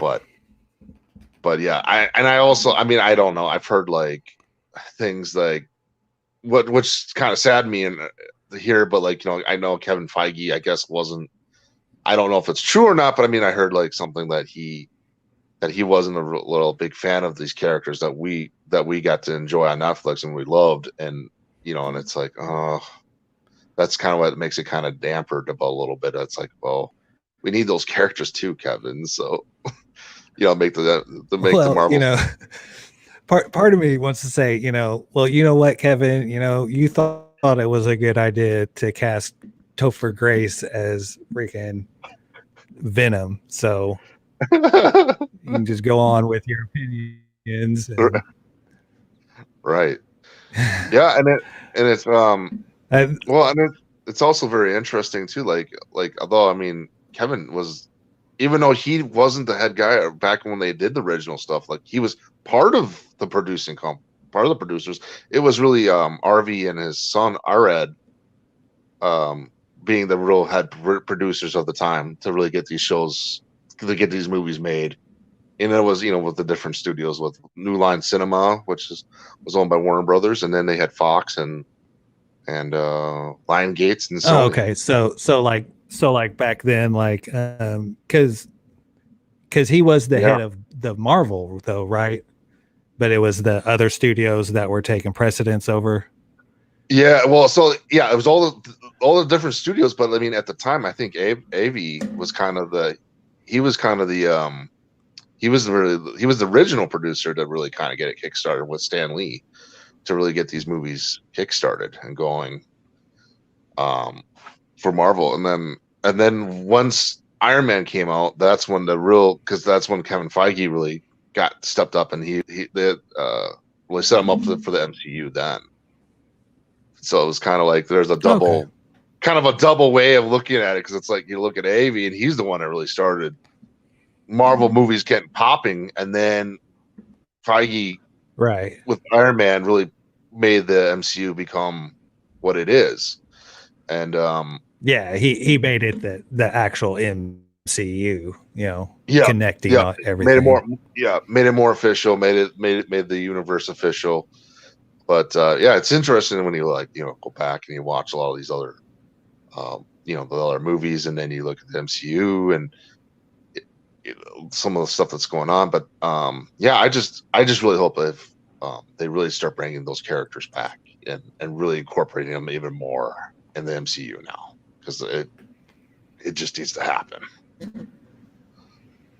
Right. And something I've been thinking about today is that, especially when I was thinking about the aerospace engineer, and I was talking about Reed Richards. Yeah.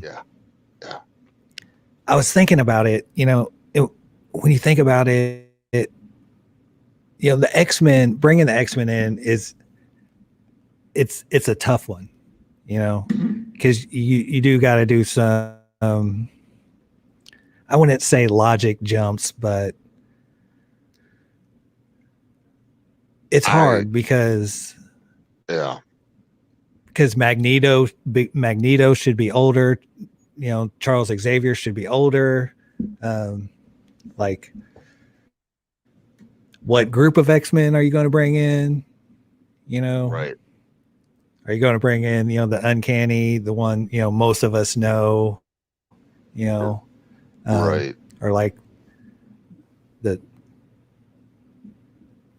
90s, the animated show, you're going to have Jubilee. Right. And well, I hope they bring Jubilee in. I really do. I hope they bring. I want to see Beast again. I want to see Gambit. Many different characters too that we didn't get a chance to see on the Foxverse either. But I feel like, though, I mean, at this point, they're gonna have to probably. My explanation is that they'll probably bring them over, but then they'll also recon the X-Men, because they have to kind of recon the X-Men storylines here. So, so for them, they can bring all that stuff in. into play. But I just hope they really do a good job on getting those characters back. Like for example, like if we get Apocalypse again or something like that, they just give them that more powerful like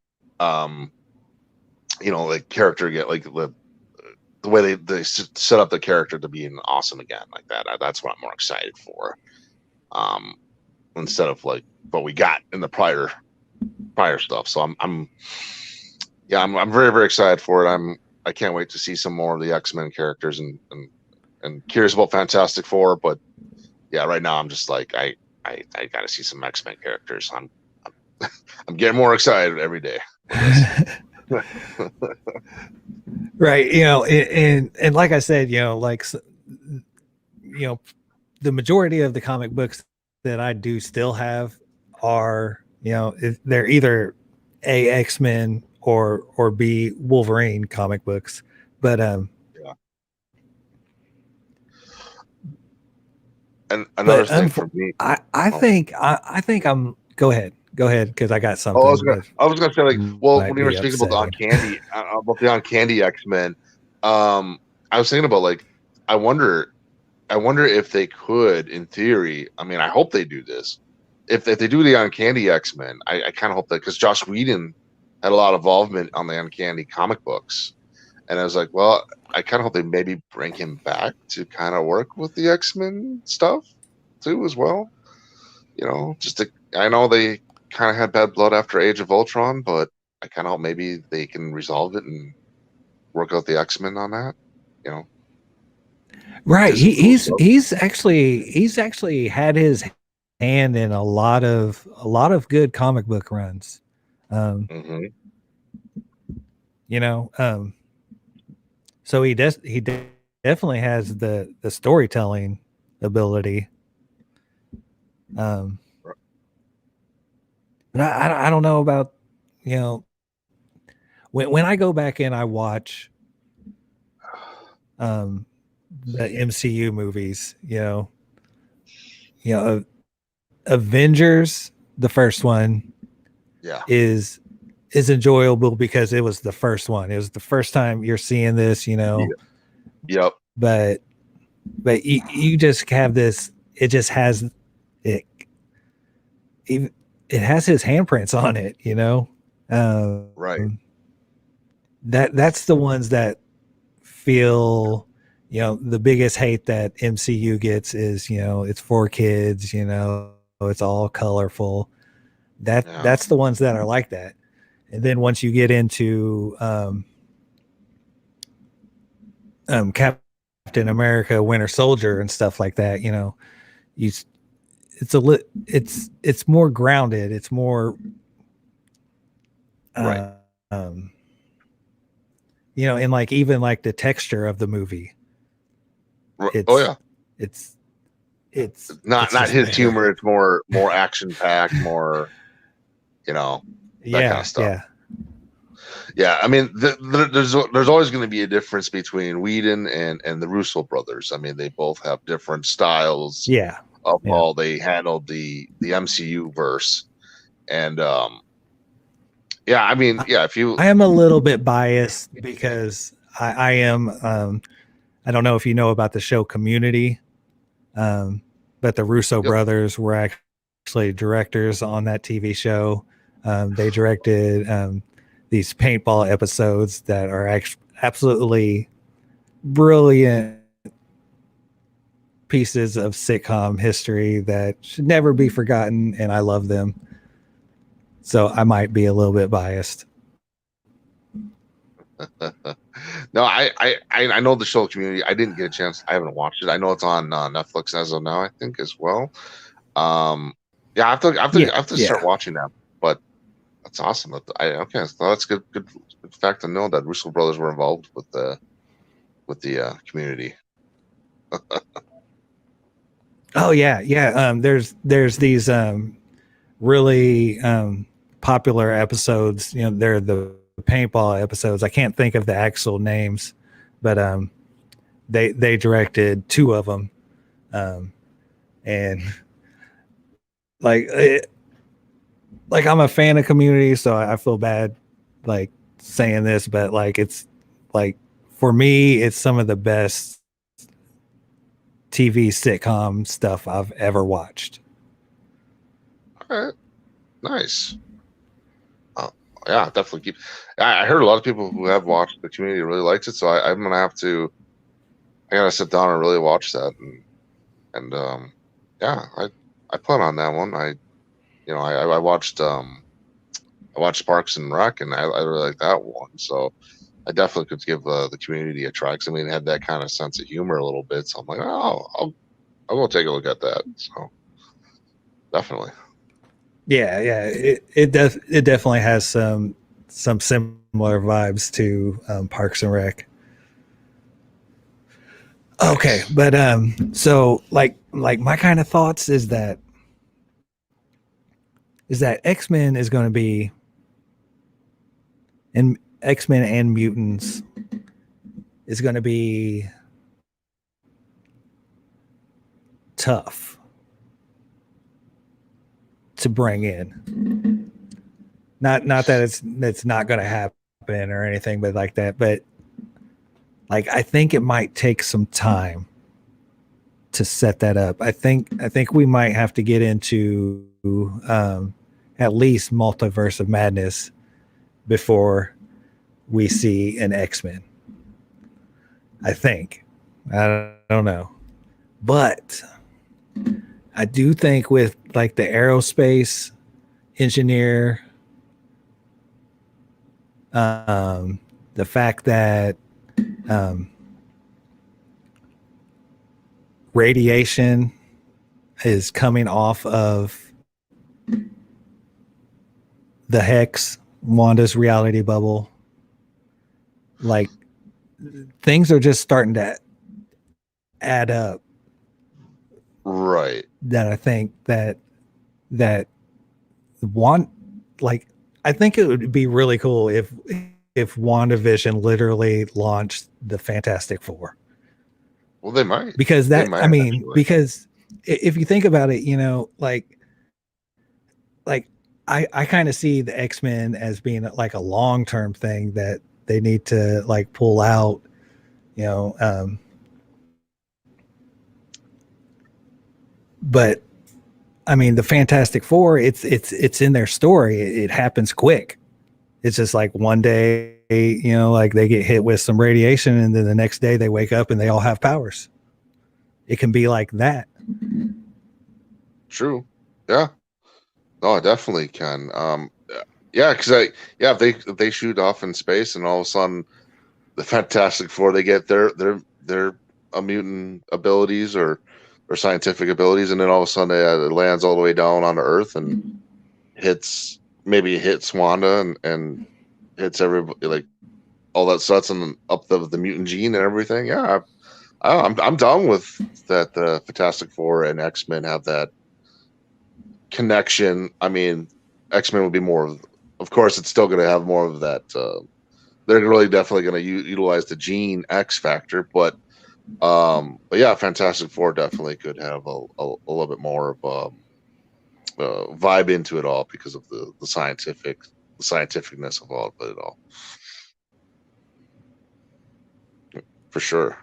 Yeah. I just so you heard the quote by Elizabeth Olsen about the Luke level reveal. Well, I tend to stay away from the whatever anyone says about spoilers or anything like that. So I guess I don't know what Elizabeth Olsen was talking about as far as the Luke reveal. Oh, well, I mean, it's not a spoiler because she didn't reveal like who it was or anything. The only thing that she did say is that like she compared it to Luke showing up, or I guess I should. Have you seen The Mandalorian? Yeah, no, yep. I watched it all. It was great. Okay. I was like, oh my gosh, I just didn't. No, that's fine. Just That's spoil fine. this for him. I got spoilers in the thing, so spoilers for like everything in the world. um, but Elizabeth Olsen said that there's an appearance in WandaVision that is Luke level, like comparing it to Luke's appearance in at the end of The Mandalorian. Right. I don't think it's Evan Peters. I don't think it's Quicksilver. Okay, so you're thinking it's somebody that's going to show up at the literally at the last ending of the episode. That's going to be huge. Yeah. And a lot of speculation about it. Like a lot of people. I think something that you would like to see from hearing you talk this short time would be Magneto. Oh, for sure. Yeah, that would definitely be my kind of like my Luke Skywalker, because that would be the part where it's like the big drop would be like, no, Wanda, you're my you're my daughter, and then she's like, what? Yeah, exactly. That would be such a jaw drop. That'd be so great for that. But there, I feel like, to be honest with you, I think the last episode's gonna have a lot of jaw dropping. It's not just gonna be like X-Men characters. I feel like there could be, again, I'm just speculating. I'm just kind of throwing stuff up there. I have no idea, but I mean, I feel like they could even, bring in Captain Marvel at the end. They could bring in the First Mutant. They could be bringing in Magneto and Professor X. They could be bringing in maybe Doctor Doom or something. I mean, or even Doctor Strange. I don't know. I mean, there's so many possibilities they could be bringing in, and I just feel like Episode 9 is just going to have that big reveal. I don't think it's just going to be like one person. It's going to be like a big ending. We're like, oh, whoa. Yeah, I didn't even think about that. Like, because in the quote, she doesn't say that it's like one person, just that it's Luke level. Yeah. So, Luke level, that could definitely be just multiple of people. Yeah, I like that. Like, that would just be killer, to have Captain Marvel show up, Doctor Strange show up, and then these two guys out of nowhere show up, and it's Professor Xavier and Magneto. Oh yeah. Because that's one that I'm definitely leaning towards is Professor Xavier. Right. Yeah, because I think what I've heard too is, like, I know that somewhere along the line that whether it's whether it's rumor or not, or or complete BS or whatever. I mean, one thing I saw or read was Feige was trying to possibly bring in Patrick Stewart as Xavier, and I don't know if that's I don't know if it's like going to be anything, but I mean, I don't know. I mean, because like right now, I mean, he's still part of Picard on that CBS Access show, and I don't know. I mean, if I'm certainly that he could do the role, but I mean, I also feel like, as much as I would love Patrick Stewart back, what makes me a little bit nervous on that too is because he did such a good job on Logan that it's like, I don't know, would that just hamper the Logan movie as well if Patrick Stewart comes back? Would that? I mean, I know we all probably love it, but at the same time, that's a good point. Yeah, it's like, that's a good point though. I didn't even think about that. Like, it was such a great finish with Logan.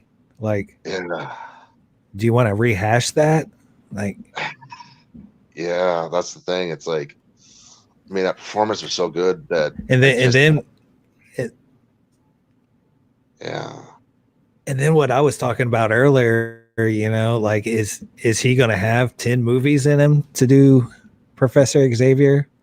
I think he's close to 90, isn't he? Yeah, I mean, yeah, he's definitely up there, and I mean, well, you know, he could definitely, the wheelchair will definitely be a key factor for him because like I know like Right. like in Picard, no, like they I mean, I didn't see the show, but like stuff like that, they were like, I was like watching some reviews, and they were saying like, you know, like there's a part where he's like running up the stairs, so they obviously had to get like a stunt double to run up the stairs for him, and then just kind of like, you know, CGI the face of him on there, like running up the stairs or whatever. So like, there's a lot Yeah. because Yeah, you can't. there were a couple odd parts in that. Yeah. So it's like, again, I haven't watched the show, but it's just stuff that I've heard about and seen, and it's like, yeah, that I'm like, yeah, no, Picard. I think Patrick Stewart would definitely would like the sit in the wheelchair and still be the teacher part of it all, which would be fantastic again. But it just makes me wonder, like, you know, because again, with his performance in Logan, and then we bring him back, and that's great to see him again. But it just, I don't know, would it tarnish the movie or and then make, and then plus make like multiple, like you're saying, multiple seasons? That, I don't know, can Patrick Stewart handle all of that again? That's the big question mark. Yeah. It's like, you know, don't get me wrong, James McAvoy, you know, he does a stellar job at Professor X. You know, like a younger Professor X. And I actually think that he looks more like the comic book Professor X. But right, Patrick Stewart is just, that was the first Professor X for me, you know? Right. Yeah. Well, for me too. Yeah, because that was the first one we were introduced in. Yep. And then, well, here's my question: did you ever watch the show Legion? Yes. The FX show? Yes, the FX one. Yep. Okay. What did you think of that Charles Xavier when they introduced him in season 3, the final season?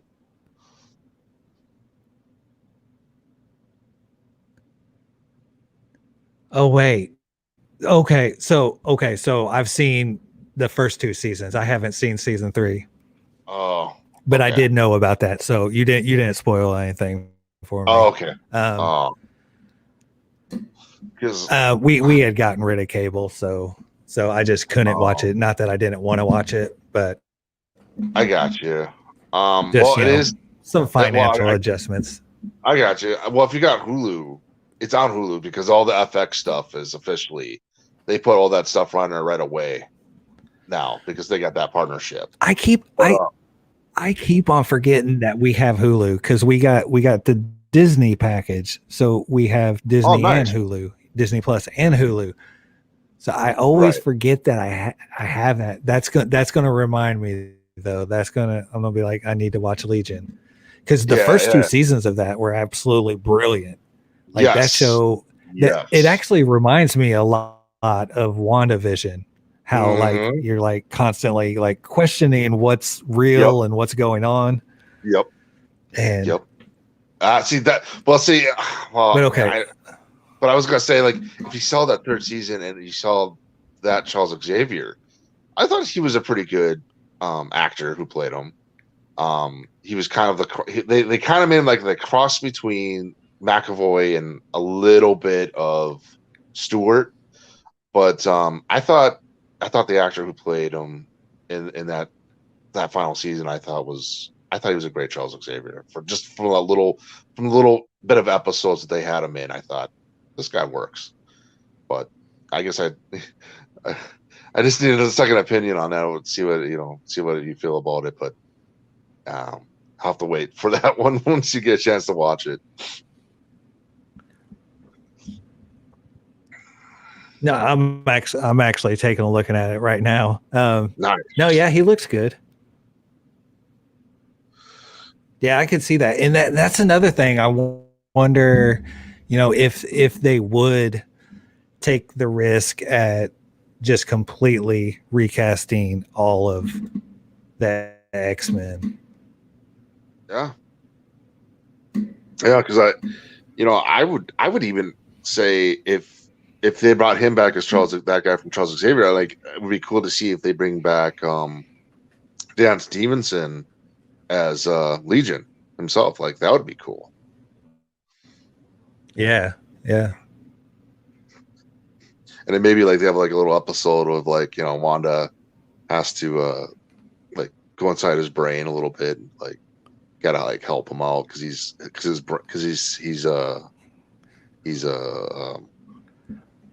Fracturing. he's fractured, Or but I forget what they call it. He's got schizophrenia, so he's a schizophrenic mutant. So like she can kind of like go inside his mind a little bit and help him out, that kind of thing. That'd be kind of a cool episode where he's just going nuts, and she's got to like help him out.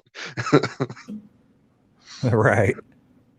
So, and again, like another thing to note, like I mean, first of all, I really like the creator and director of Legion, Noah Hawley, and I really liked like not just the color scheme, but I just really love that going on that trip, as you're watching every season, like you're trying to figure, like you're saying, like trying to figure everything out, but like you're also going on a ride, like a roller coaster ride, and I feel like if they could bring like him, and I know he's still working on Fargo right now, but if they would, yeah, I was getting ready to ask like what else he's done, because I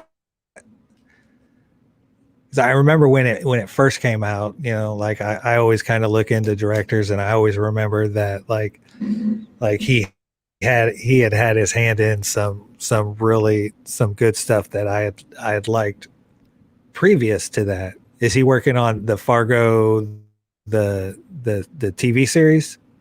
Yes. He's all. See, the funny thing is he did that first. He developed and created the Fargo series, and then right when he was doing season 3 of Fargo, that's when he started doing Legion. And then after Marvel canceled the last, like basically canceled it, and then he finished off the 3rd season, and then he went back to doing Fargo again. Okay, maybe that's what I'm thinking, because that's a very enjoyable show also, Fargo. Yes, I love the show. I didn't think it was going to work, to be honest with you, and then the way every season that he's made, it just works. It's fantastic. Like I still love the movie. Yeah, but no, I was the same exact way. I was like, this, you can't make this work for a TV show. And then one of my pals was like, no, like you really just give it one chance. Like first episode, just give it a shot, and I guarantee you'll fall in love with it, and you'll continue to watch it. Right? Yeah. No. Yep. It's just that way. I mean, it works so well. Noah Hawley just, I got to give it to him. He really does a good job on the character developments and bringing in the seriousness, and also bringing the comedy and everything. And like I don't know. I find him I just find him kind of like the new age of like using the old style brilliantly. And I feel like, man, I wish that they look into bringing him in and into the MCU, and if he wants, of course, but right, like do some X-Men characters or something, because I feel like he would do a good job.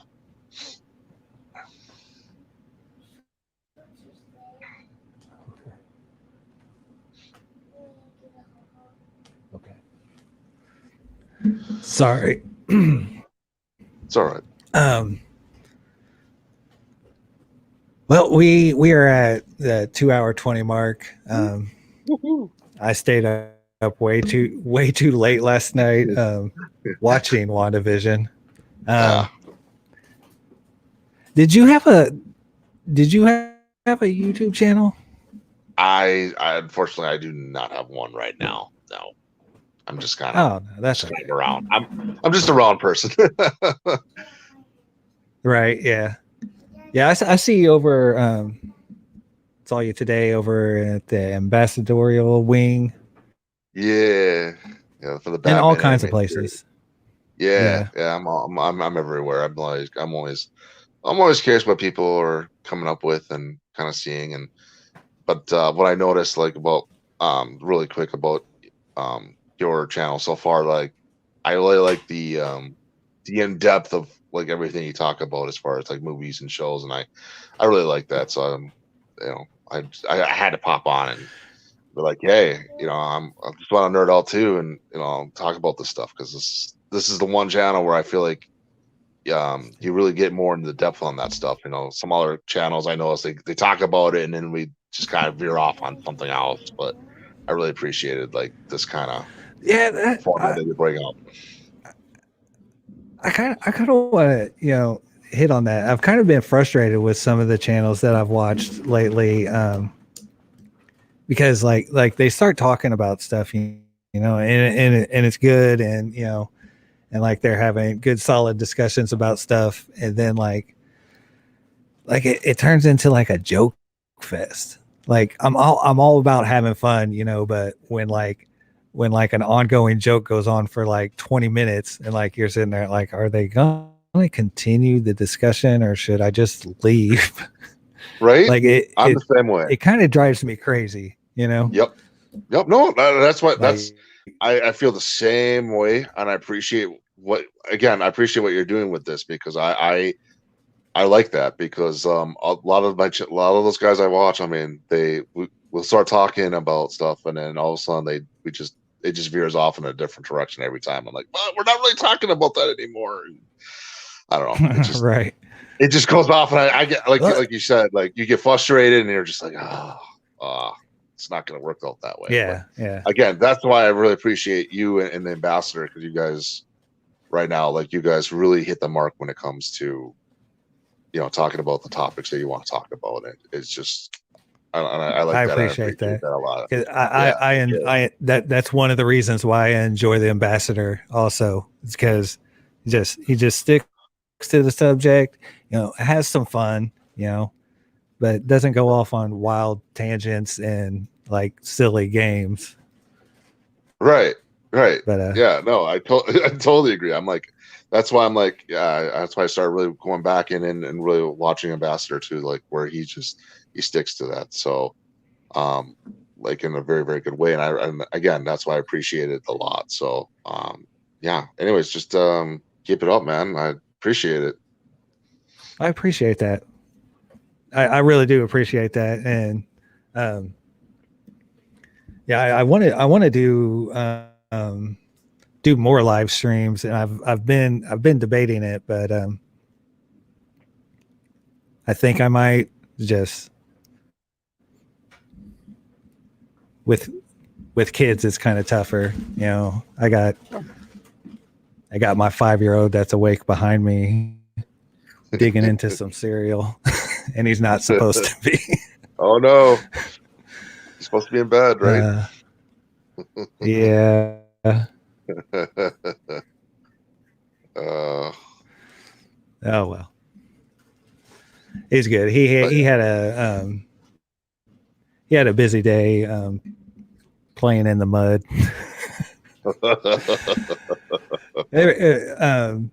Went to my mom's house, which is way out in the country, and whenever they go there, they know they get to put the boots on and some jackets that don't really matter, and they get to go out and explore and do that fun stuff that kids really should do, Absolutely. And he comes back and he is just absolutely looks like he seriously like jumped in a mud puddle, but like he went up to his waist and it's just covered with mud. I was like, oh my gosh, dude. Wow. Okay. Yep. That's the days of being the little kid again, just jumping in mud and rolling around, Yeah. But no, I Oh, also just but want to say thank you for also having me on. By the way, I appreciate that. As well. I mean, thank you.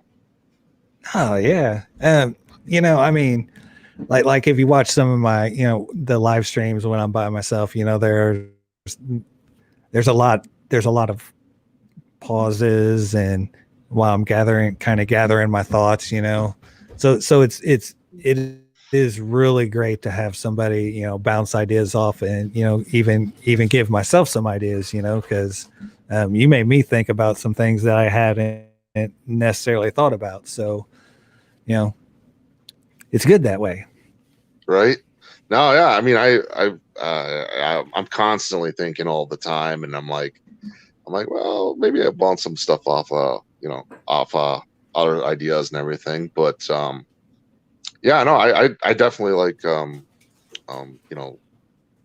having talks like this, like what you do. So I like that kind of like we could bounce off each other like that, and it's awesome because we were like, oh yeah, or I missed this and you missed that and stuff like that, and I love that we can constantly communicate that kind of way, and then that's great, and that's a way to also get to bring in more discussions and everything, and I just like that kind of stuff. Yeah, and that's kind of been my my plan right now is just to keep doing it. I'm absolutely ecstatic that you're here. It's great to have you on. And, if you're not doing anything next week, um, I've kind of been bouncing around 10:30 or 11 on Friday nights. Yeah. I don't Yeah, know. Does either one work better for you? no, at this point in time, it all works. I mean, I go on a late shift anyways in the morning, so I'm fine with that. It like 11, 10:30, it's fine. And I also get it because, especially on Fridays, you never really truly know who's going to have a live stream, like, Yeah. before or after. It's kind of hard to kind of intertwine streams. So I totally understand where you're coming from with the 10:30, 11. So, I'm fine with that for right now. I can handle. So it's all good. Rock on. So we'll be back here next Friday. We'll go 10:45, right in the middle. All right. Sounds and good. and and we'll be talking about episode 6. Do you have any predictions for episode 6?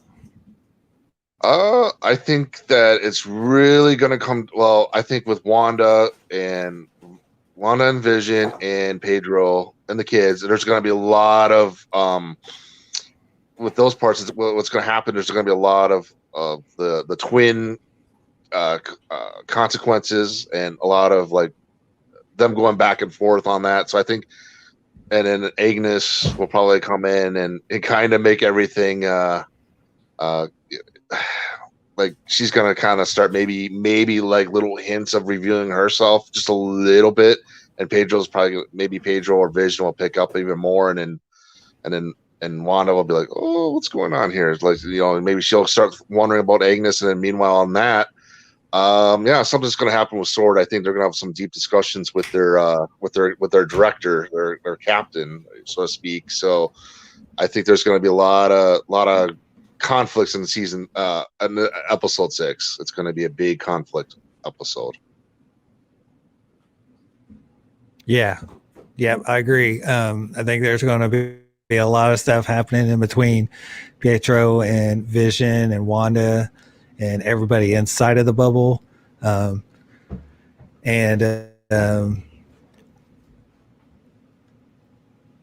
like out of the ballpark prediction, I think we might get a Reed Richards name drop next episode. Ooh. maybe that would be cool. Reed Richards name drop, or maybe well, I can see Reed Richards name drop. I was thinking maybe like they call like maybe they make a phone call to Reed Richards, or and that we get like Susan or the Thing, the guy who's gonna maybe play the Thing, and have him talk on the phone. That'd be great. Or like a Skype interview or something. Yeah, because I don't think we're actually going to see them. But I think we're going to get either like a name drop or like you're saying on the phone maybe. Yeah, that would be great. That would for sure, something awesome like that. Because I think they're going to still be trying to get into the Wanda reality bubble. Right. Definitely. For sure. Episode 6. Can't wait now. Hey, yeah, man. Once episode 5 ended, I was like, I want it now. Give it to me. Yeah, I was like, I'm just like, episode 6, I can't wait for all the way up to episode 9, to be honest with you. I just want that all those to be dropped and just so I can enjoy it all. That's all. Right. It's times like these. Like I wish I was just a fly on the wall in Kevin Feige's screening room, so I could just know. Right. What's going on? But like I said earlier, that's just the how great it is with the weekly episodes, that it just, like, if it wasn't weekly episodes, like I wouldn't be sitting here doing Friday night live streams about it. That's true. It would be one stream and done. Yeah. Or well, although here's another thing to think about too. Like, even if there was like now like if you said that let's say Loki comes out and they did all 10 episodes of Loki. Now, I mean, even if we binged it all really fast, but like maybe there's a way, like, well, I'm gonna talk about Loki episode 1, maybe episode 3 at a time on a Friday night. That would still work too. I mean, even with all of it being binged, I think could still work. Oh yeah. You definitely have a point there. Yeah. It could definitely still talk about it episode by episode. Yeah. But like there's this mystique to, because I know the way I am. Like, if I start watching something, I'll watch the whole thing. Because I started watching this show on Netflix called the Fate, the Jinx something. Oh, wait, the Jinx saga. Yeah, Fate, the Jinx saga. Yeah, and is that what I'm thinking? It's like it's on Netflix. It's kind of cringy at times, but like the storyline really brought me in, and I really enjoyed it, and I freaking like binged it in one night, and I felt horrible about myself. Wait, is that the Sabrina, like the Sabrina kind of thing too? Like they're like is it like what I'm thinking of? Is that the Witcher one, or is that something else?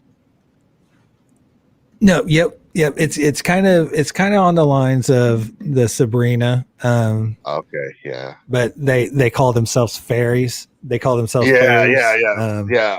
I was on another. I was watching that on our channel. Like, they were talking about the Jinx and all that stuff. Like how they like the show. So I was like, oh, interesting. And then they were really getting into it. Yeah, I was actually surprised. I watched the first episode just because There's this thing I like to do on Netflix. They have like a button now that you can go to, and it's just like play something. Yeah, and it just plays something random. And I like to go to that and just let it play whatever it's going to play and see if I like it. And it landed on that show, and I watched the whole thing. Wow, nice. And it was enjoyable. There was parts of it that were cringy because you're talking about, cringy for me, being an older male, Well, almost, like, Generation X, Yeah, no. Well, was it putting in like what I've been noticing myself now lately too? Even though I'm a millennial, but like when I notice a lot of these things, I'm getting tired. I don't know about you, but I'm getting tired of they throw the political stuff in there. It's like, just let the show be. Don't need to throw the political stuff in there. A political agendas. I should say. No. Oh, no. It's not even that. It's just because it's a group of girls that are in high school. So, it kind of has like, kind of, you mentioned Twilight earlier. It kind of has, like some Twilight vibes to it, Okay. Um, like really no, out there, yeah, and like, actually, like romance kind of thing. I got you. Yeah. Nothing political. Okay. Yeah, because I know like that's a lot of things stuff, they do the show too. Yeah, usually that stuff doesn't bother me too much. I have I guess I could say I have a high tolerance for I don't know how to put it. Like I can brush stuff off like that very easily. Oh yeah. I got you. Yeah. No, I know. I get it. I do too. But at times I think about it and I'm just like, do they really need to go to this part of the direction or something like that? You know what I mean? Like it's like, I can brush it off, but I just want the show to and they Hollywood definitely does it a lot more in like the last 10 years than they did, my first 30 years of watching movies, Yeah. I know.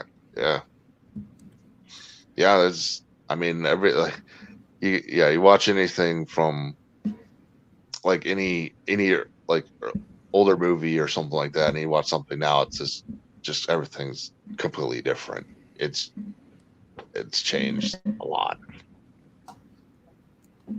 Yeah, and it's sad because something like Blazing Saddles that you absolutely could not make that movie these days. No, which is sad because I would love to see a Blazing Saddles type of movie again. Yeah, and that's the thing is that like Blazing Saddles is, although it has like how to put it, it has racist content, but it's not like a racist movie. Well, it's satire. Makes it's satire. Yeah, it's making fun of it, Yep. Oh, I agree. Yeah, that one, and like there's a lot of. I'm trying to think of another one really quick. Top like another. Well, I mean, I guess like any of your favorite like movies, like if you watch like Naked Gun or Airplane or anything like that. I mean, yeah, two of those kind of comedies. I mean, everything. Yeah. It's like, you can see that stuff and it's hilarious and it's having a good time, and then it's like now it's gonna be like, oh nope, we can't do that or something like that, and I'm like, that stuff was great. Yeah, I know, right? So yeah, That's thank them for physical media though, because yeah, I'm pretty sure like every movie we named right here, I have on my shelf. right. Yeah, I'm trying to think. I mean, I got a lot of my older stuff too. Yeah, I think I got Blazing Saddles on. I think I still got Blazing Saddles on HD DVD. So yeah, that's pretty cool. Yeah, way back in the when All the right. feud was happening, when the feud was happening between Blu-ray and HD DVD. Yeah, yeah. There's always that stuff too.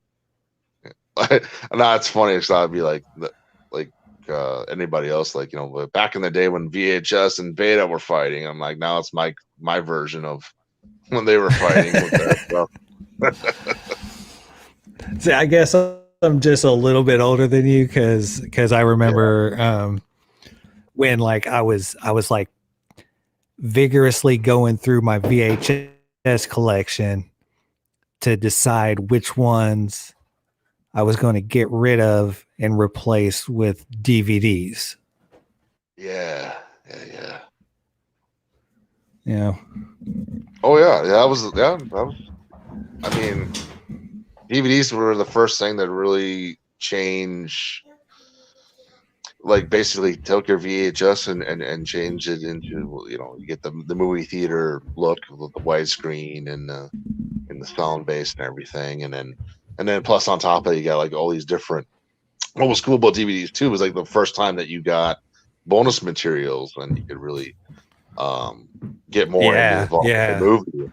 Don't get me wrong. Like on VHS, certain things that they would do, they would put some bonus materials on VHS where you have to wait to the end of the movie, and they would have like a little documentary or something like yeah. that. But that's how they did it for VHS. I mean, that's the only thing they could really do, was to put them Yeah, on or behind it the came in like tape. a double Yeah, VHS. yeah, exactly. Yeah, the double tape. So, um, yeah, so that was the one big thing. Then DVD changed a lot of things, and then from there on out, then the Blu-rays and 4Ks have really heightened everything else up too as well. But yeah, yeah, VHS and DVDs. It's so weird for me because, to be honest with you, um, you know, when I was growing up, yeah, I started off having VHS. That's the only thing I ever knew was VHS, and then DVD, Yep. and then the Blu-ray and HD stuff, and then now it's digital world. So it's like, oh man, I feel like I'm trapped between the past and the future. Like I'm like that guy Right. that's like trapped. Like Yeah.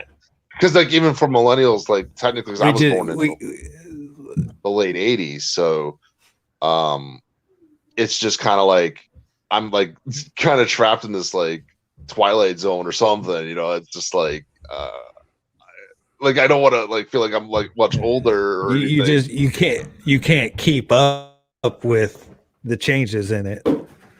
Yeah, yeah. I mean, I just like I go back and I think to myself, I'm like, man, I remember all this stuff, and it's like this is amazing. Now, I mean, don't get me wrong, I'm amazed with all the stuff that we've got now. I'm one of those guys. I love it, but it's just like I think about the past too, and I'm just like, dang, like now it just makes me feel like I'm older, way older too, and I'm just like, crap. So yeah, yeah, Okay, I got to get my son back to sleep because he is yeah. still awake, coming out. Um, but no, once again, I really appreciate you coming on, Taylor, and you're welcome back next time. Definitely come Awesome. back. Sure. It was a joy to have you on, and it was fun Yeah, bouncing stuff off of you and you bouncing stuff off of me. It was I think we had a good discussion about episode 5. definitely. This was a fire stream, so hopefully, hopefully the people enjoy. That's it. That's all I can say. And thank you for having me on. Yeah, I will tell you that these live streams that I've been doing, they do get views. They don't get very many thumbs up, but they do get views. So if you're still watching, thank you. Please give it a thumbs up. Subscribe. Share with your friends. And we'll see you guys on the flip side.